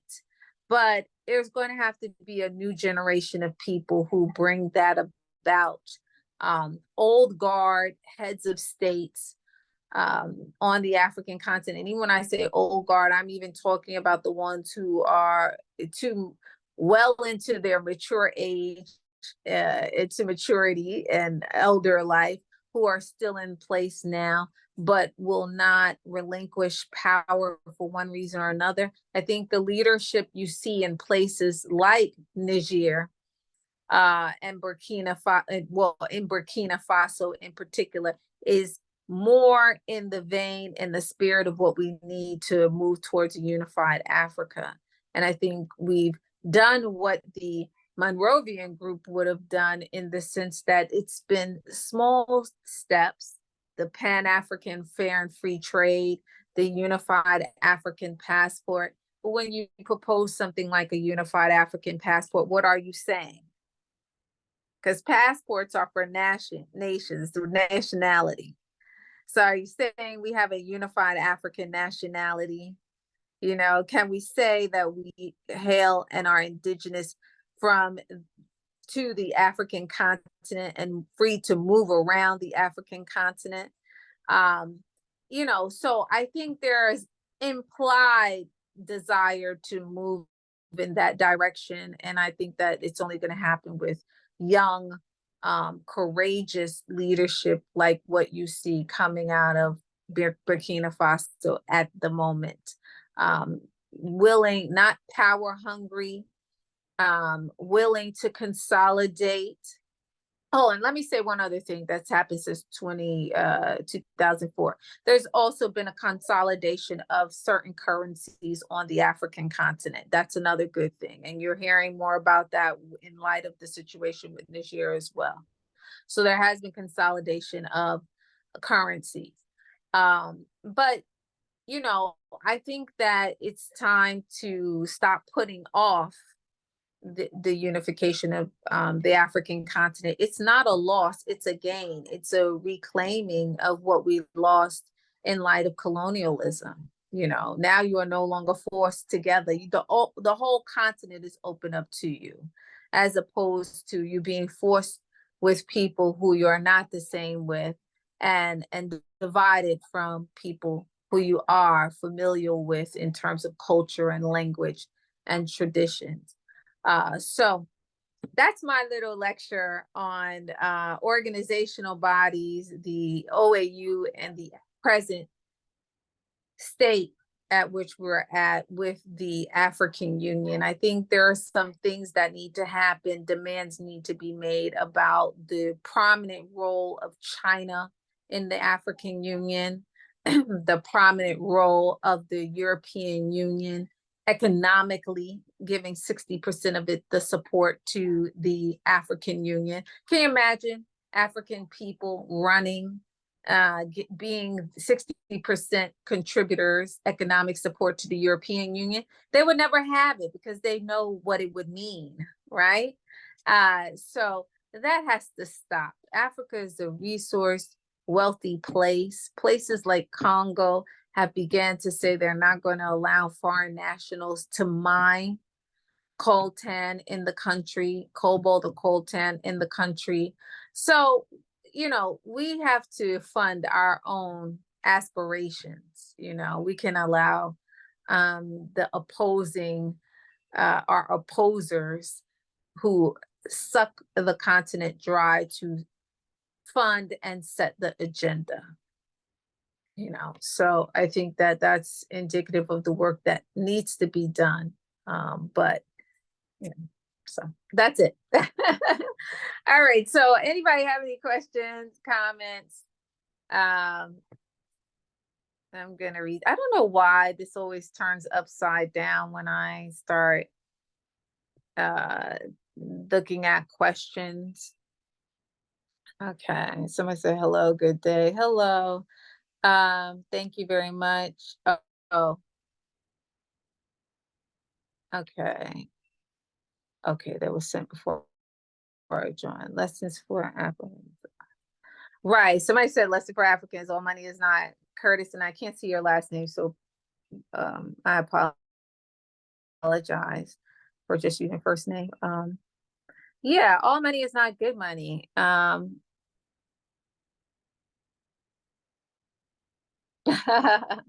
Right.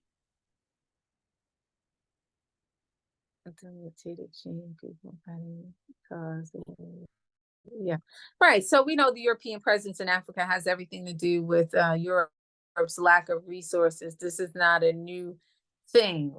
They lacked resources, you know, 1,000, 2,000 years ago, even. So we know for sure 500 years ago, it is the impetus for them coming out into the world. More than, we keep saying 500 years ago, but it's more like, yeah, 500 years ago, it is the impetus for them coming out into the world and escaping.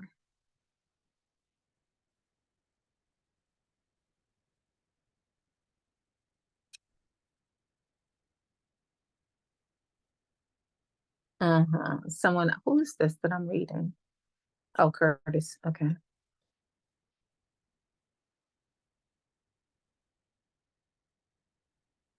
System, caste system, the law is right. So African, you know, nobody denies, and I think Nkrumah talks, you know, not Nkrumah, Stokely Carmichael, Kwame Ture in particular talked a great deal. He expatriated to Guinea, and he talked a great deal about the reality that we have class struggle in Africa. Kwame Nkrumah talked a great deal about caste struggle in Africa. And while I love Nkrumah, of course, we know that everyone has their contradictions, right, in terms of an understanding. But I think a couple of sessions ago, I drove home the connection between Nkrumah and Du Bois, right? Nkrumah ultimately invites Du Bois to Africa before he is ousted, and tells him, come here and, not settle and finish making your contribution to African people through your writing. But yes, we have great class struggle in Africa, and it is the elites of Africa who have kept, Europe and European interest in the mix. And it's very problematic because it's been at the expense of African people, right? And so it is the African elites and leadership that are in bed with Western nations and continue to use the African continent as an extraction site, but not just the African continent itself and its resources. You use African people as tools of extraction on the continent. So very problematic. But I do think that, one of the figures that I lectured on, matter of fact, last week was my favorite, and I can't even think of Burkina Faso. So one of the reasons that Burkina Faso's model, Thomas Sankara, is so great is because he promoted, coming back to not just necessarily indigenous way of life, but producing everything right there in that place, using what Africa had to offer to sustain the people. In essence, a revolution that utilized the sustainability of its own nation to liberate itself. Very important point. And so the people are currently being utilized, and we don't have the kind of leadership we need to eradicate that. Why Thomas Sankara comes to mind is because in his leadership, he pretty much lived and died with very little. We know this about him because after his death, they go through his home and he had not acquired anything. He was not someone who could be bought or sold, and therefore uncorruptible. When you love material things, when you love money, you are corruptible. And I think that is the state of or the mentality of many people who find themselves in leadership on the African continent. And I would even venture to say, as Niger so adequately identified, that many times those individuals are puppets for the West and placed there, and they are already owned. Like any politician could be in the diaspora, already owned when you go into political office. So unable to serve the people, right? So this is why it's a very important and interesting, exciting time in African history in the world, because I do think that you're going to see a cadre of African leaders who are unbought, unsold, uncorruptible, and it's going to produce something very different for the entire world that sustains itself off of Africa, right? But yes, class struggle, we give it the least attention, but it deserves a great deal of attention.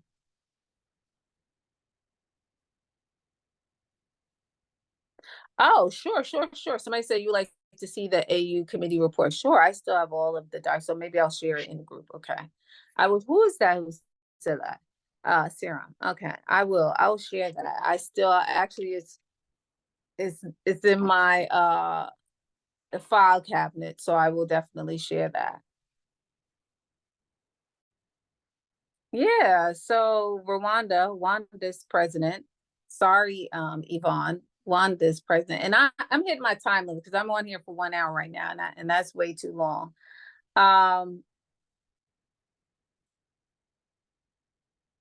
Okay, Seychelles, Gambia, Benin, Kenya. Okay.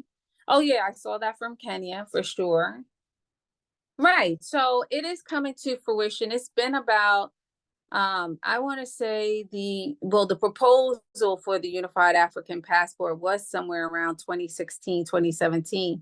However, the manifesting of it has taken some time. But yeah, 2024, right? And now similar drop in plans to visa, right, from 2024. So yeah, we need to see giants on the continent like South Africa also say the same thing.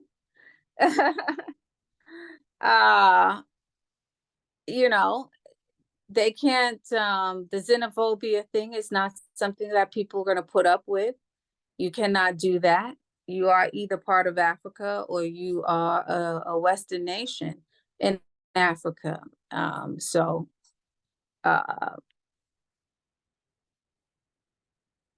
Yes, so I'm going to share next week. I'll share the resolutions from the 2004 CIAD, the first Conference of Intellectuals for Africa and the Diaspora.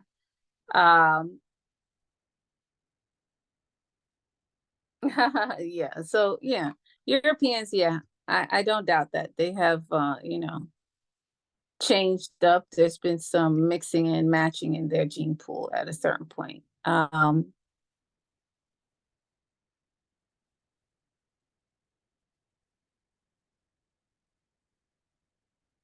Oh, Serum. Serum. I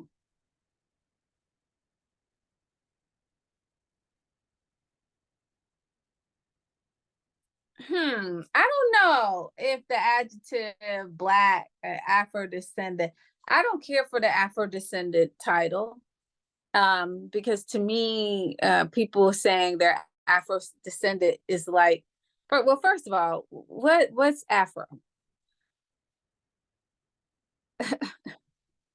I'm not an Afro anything. I would consider myself an African person. And I think that's even a compromise too, because, that term African to identify the continent is something that we could debate about that term and the use of the term and when it emerges.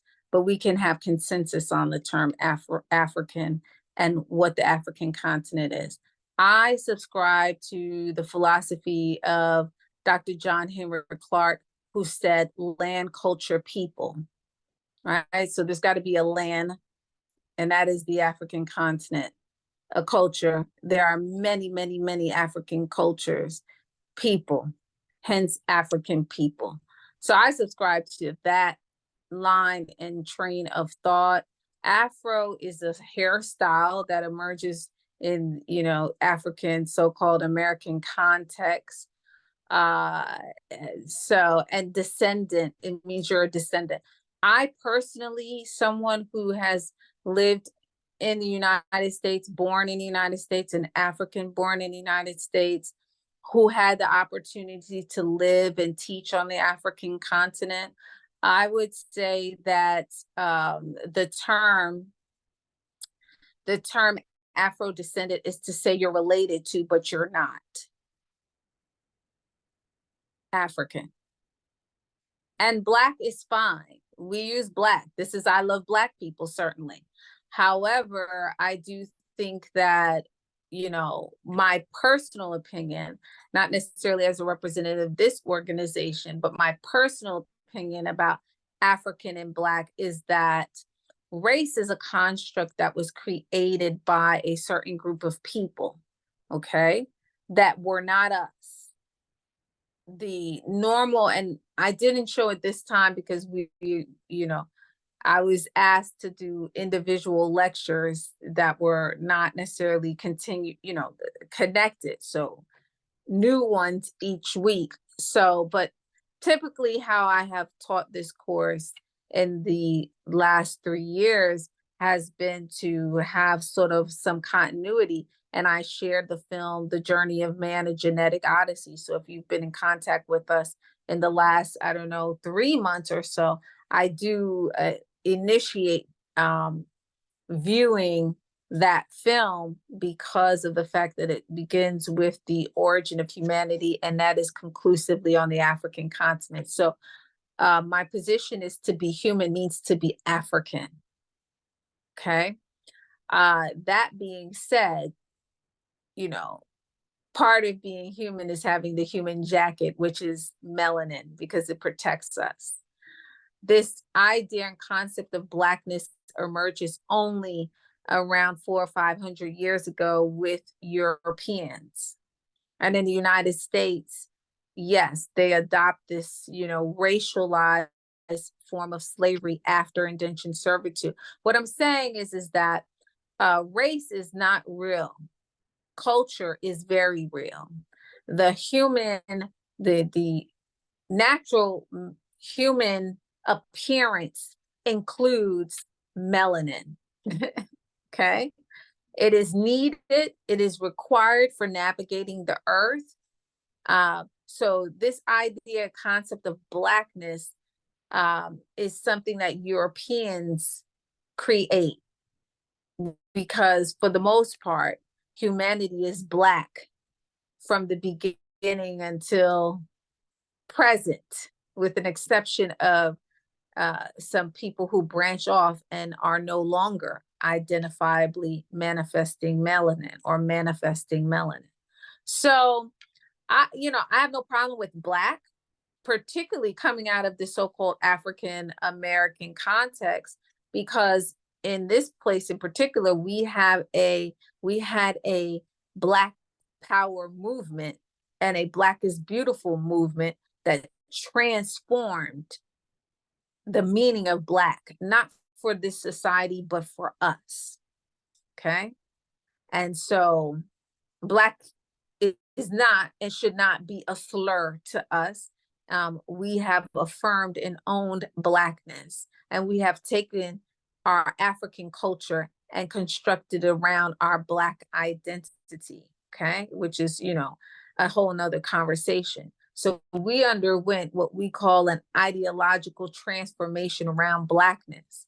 And that is very important. So we own that. We love that. For me, African is Black. Black is African, right? I don't, that being said, when I have the opportunity to connect myself to a continent that is essential in the world, that is the lifeline to the world, when I have the opportunity to connect myself to the culture, which are the first of human cultures on the earth, right? So the first culture on this earth, or first people to express culture on this earth, were in Africa.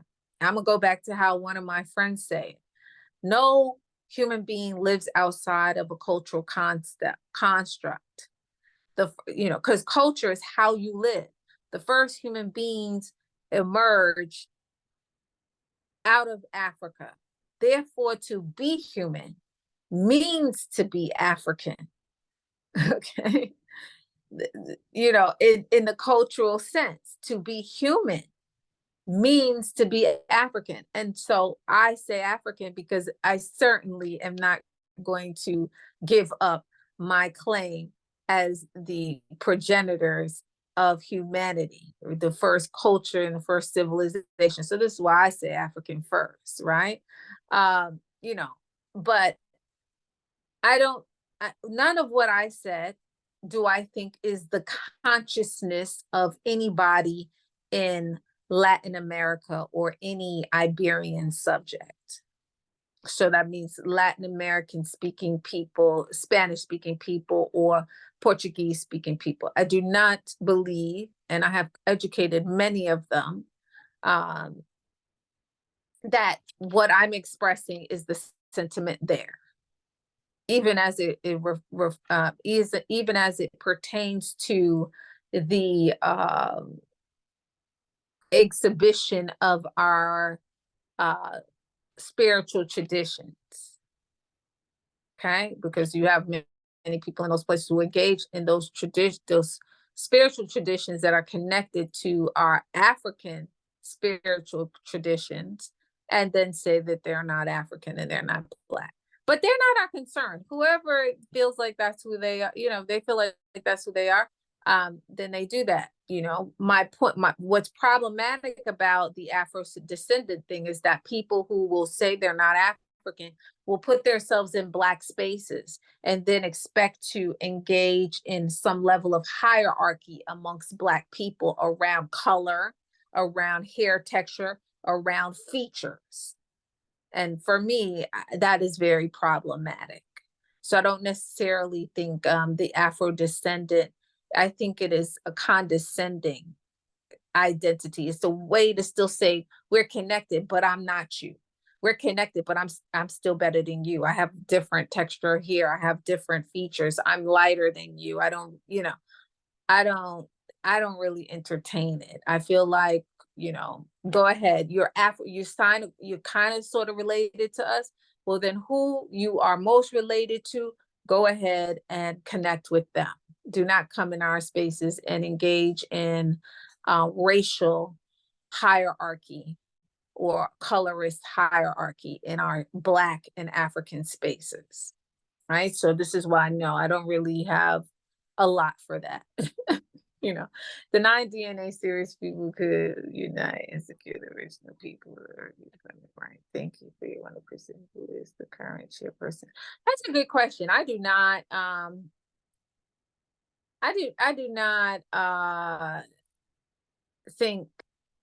know who the current chair of the African Union is. I have lost track.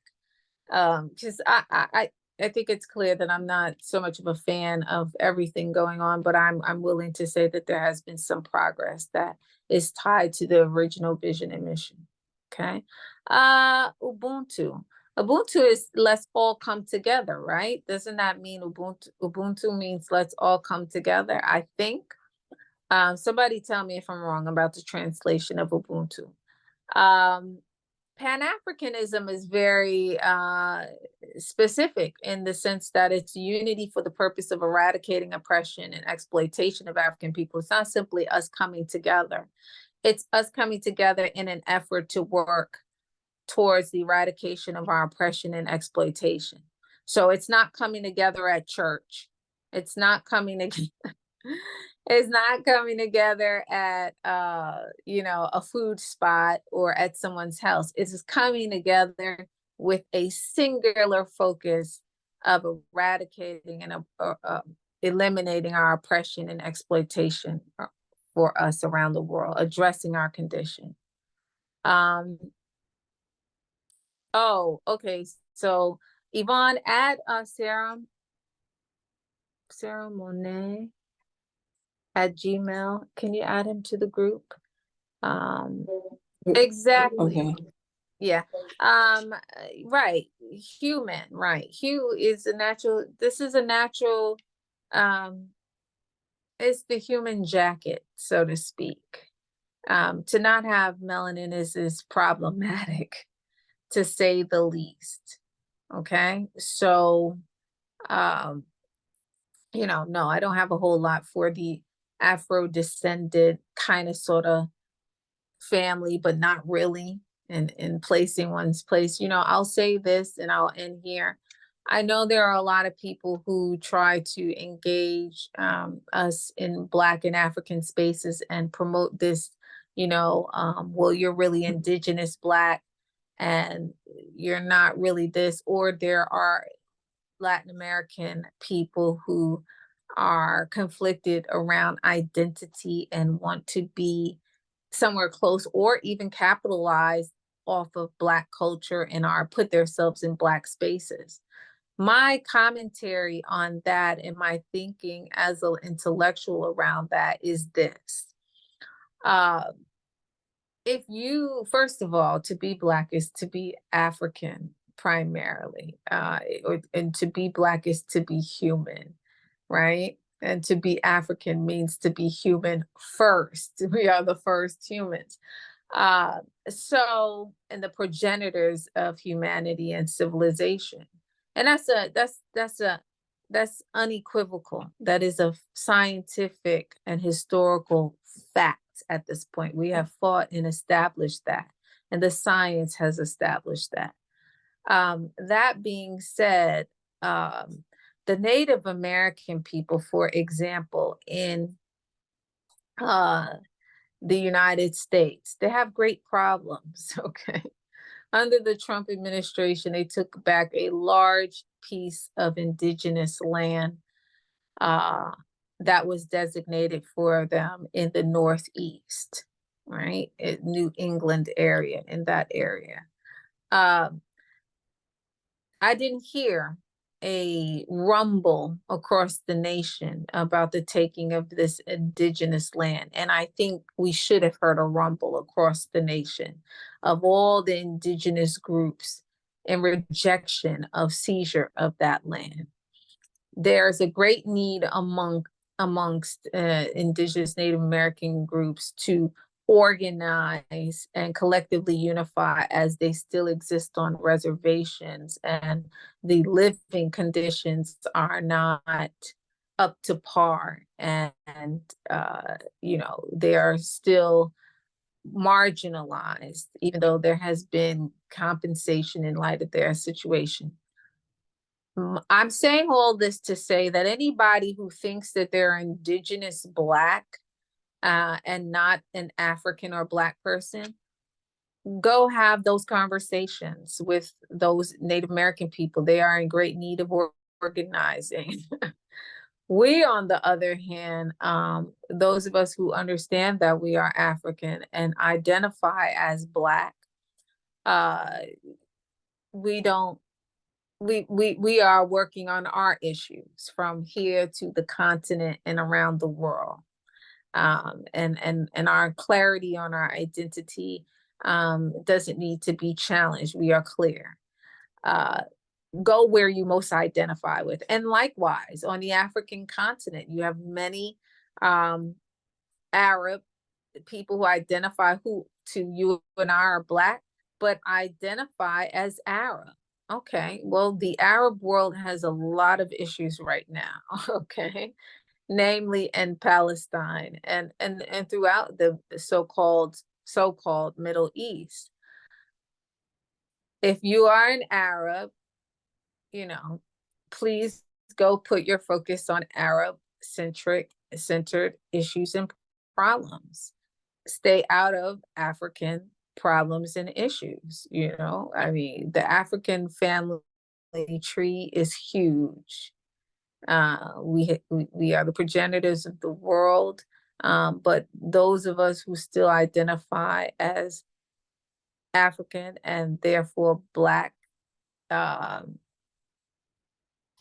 you know, we've got our own work to do. We're not trying to recruit, you know, we know each other when we see each other, and we know each other when we listen to what we say in each other's presence. So we don't have any confusion about that. We don't need to co-opt people who kind of sort of are us, who are only identifying with us on occasion or when it's in their benefit to identify with us, okay? A Kamala Harris or someone like that, you know, she's kind of sort of Black, but she's not, but she is. We don't have time for that. That's an example of an Afro-descendant. You know, someone who on Monday, Wednesday, and Friday identifies with the African population and Black people and our freedom struggle and all of that. And then the other days of the week, you know, they're ambiguous. You know, they identify with that other, or the other groups, or the other gene pools in their family tree. Great, go do that. You know, we are here trying to solve Africa's and African people's issues. And yes, Black identity is how we represent in a racialized society, but it's so much more to us. We are a culture, right? So All right, I'm gonna end there. I'm way over. I'm way out of line.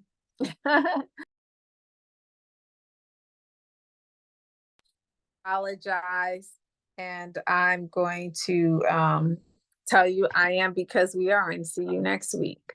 Okay, bye-bye. Yes, thank you very much, Dr.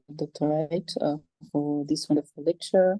All right, thank you. Yes, stay safe. I am because we are. Bye-bye. Bye.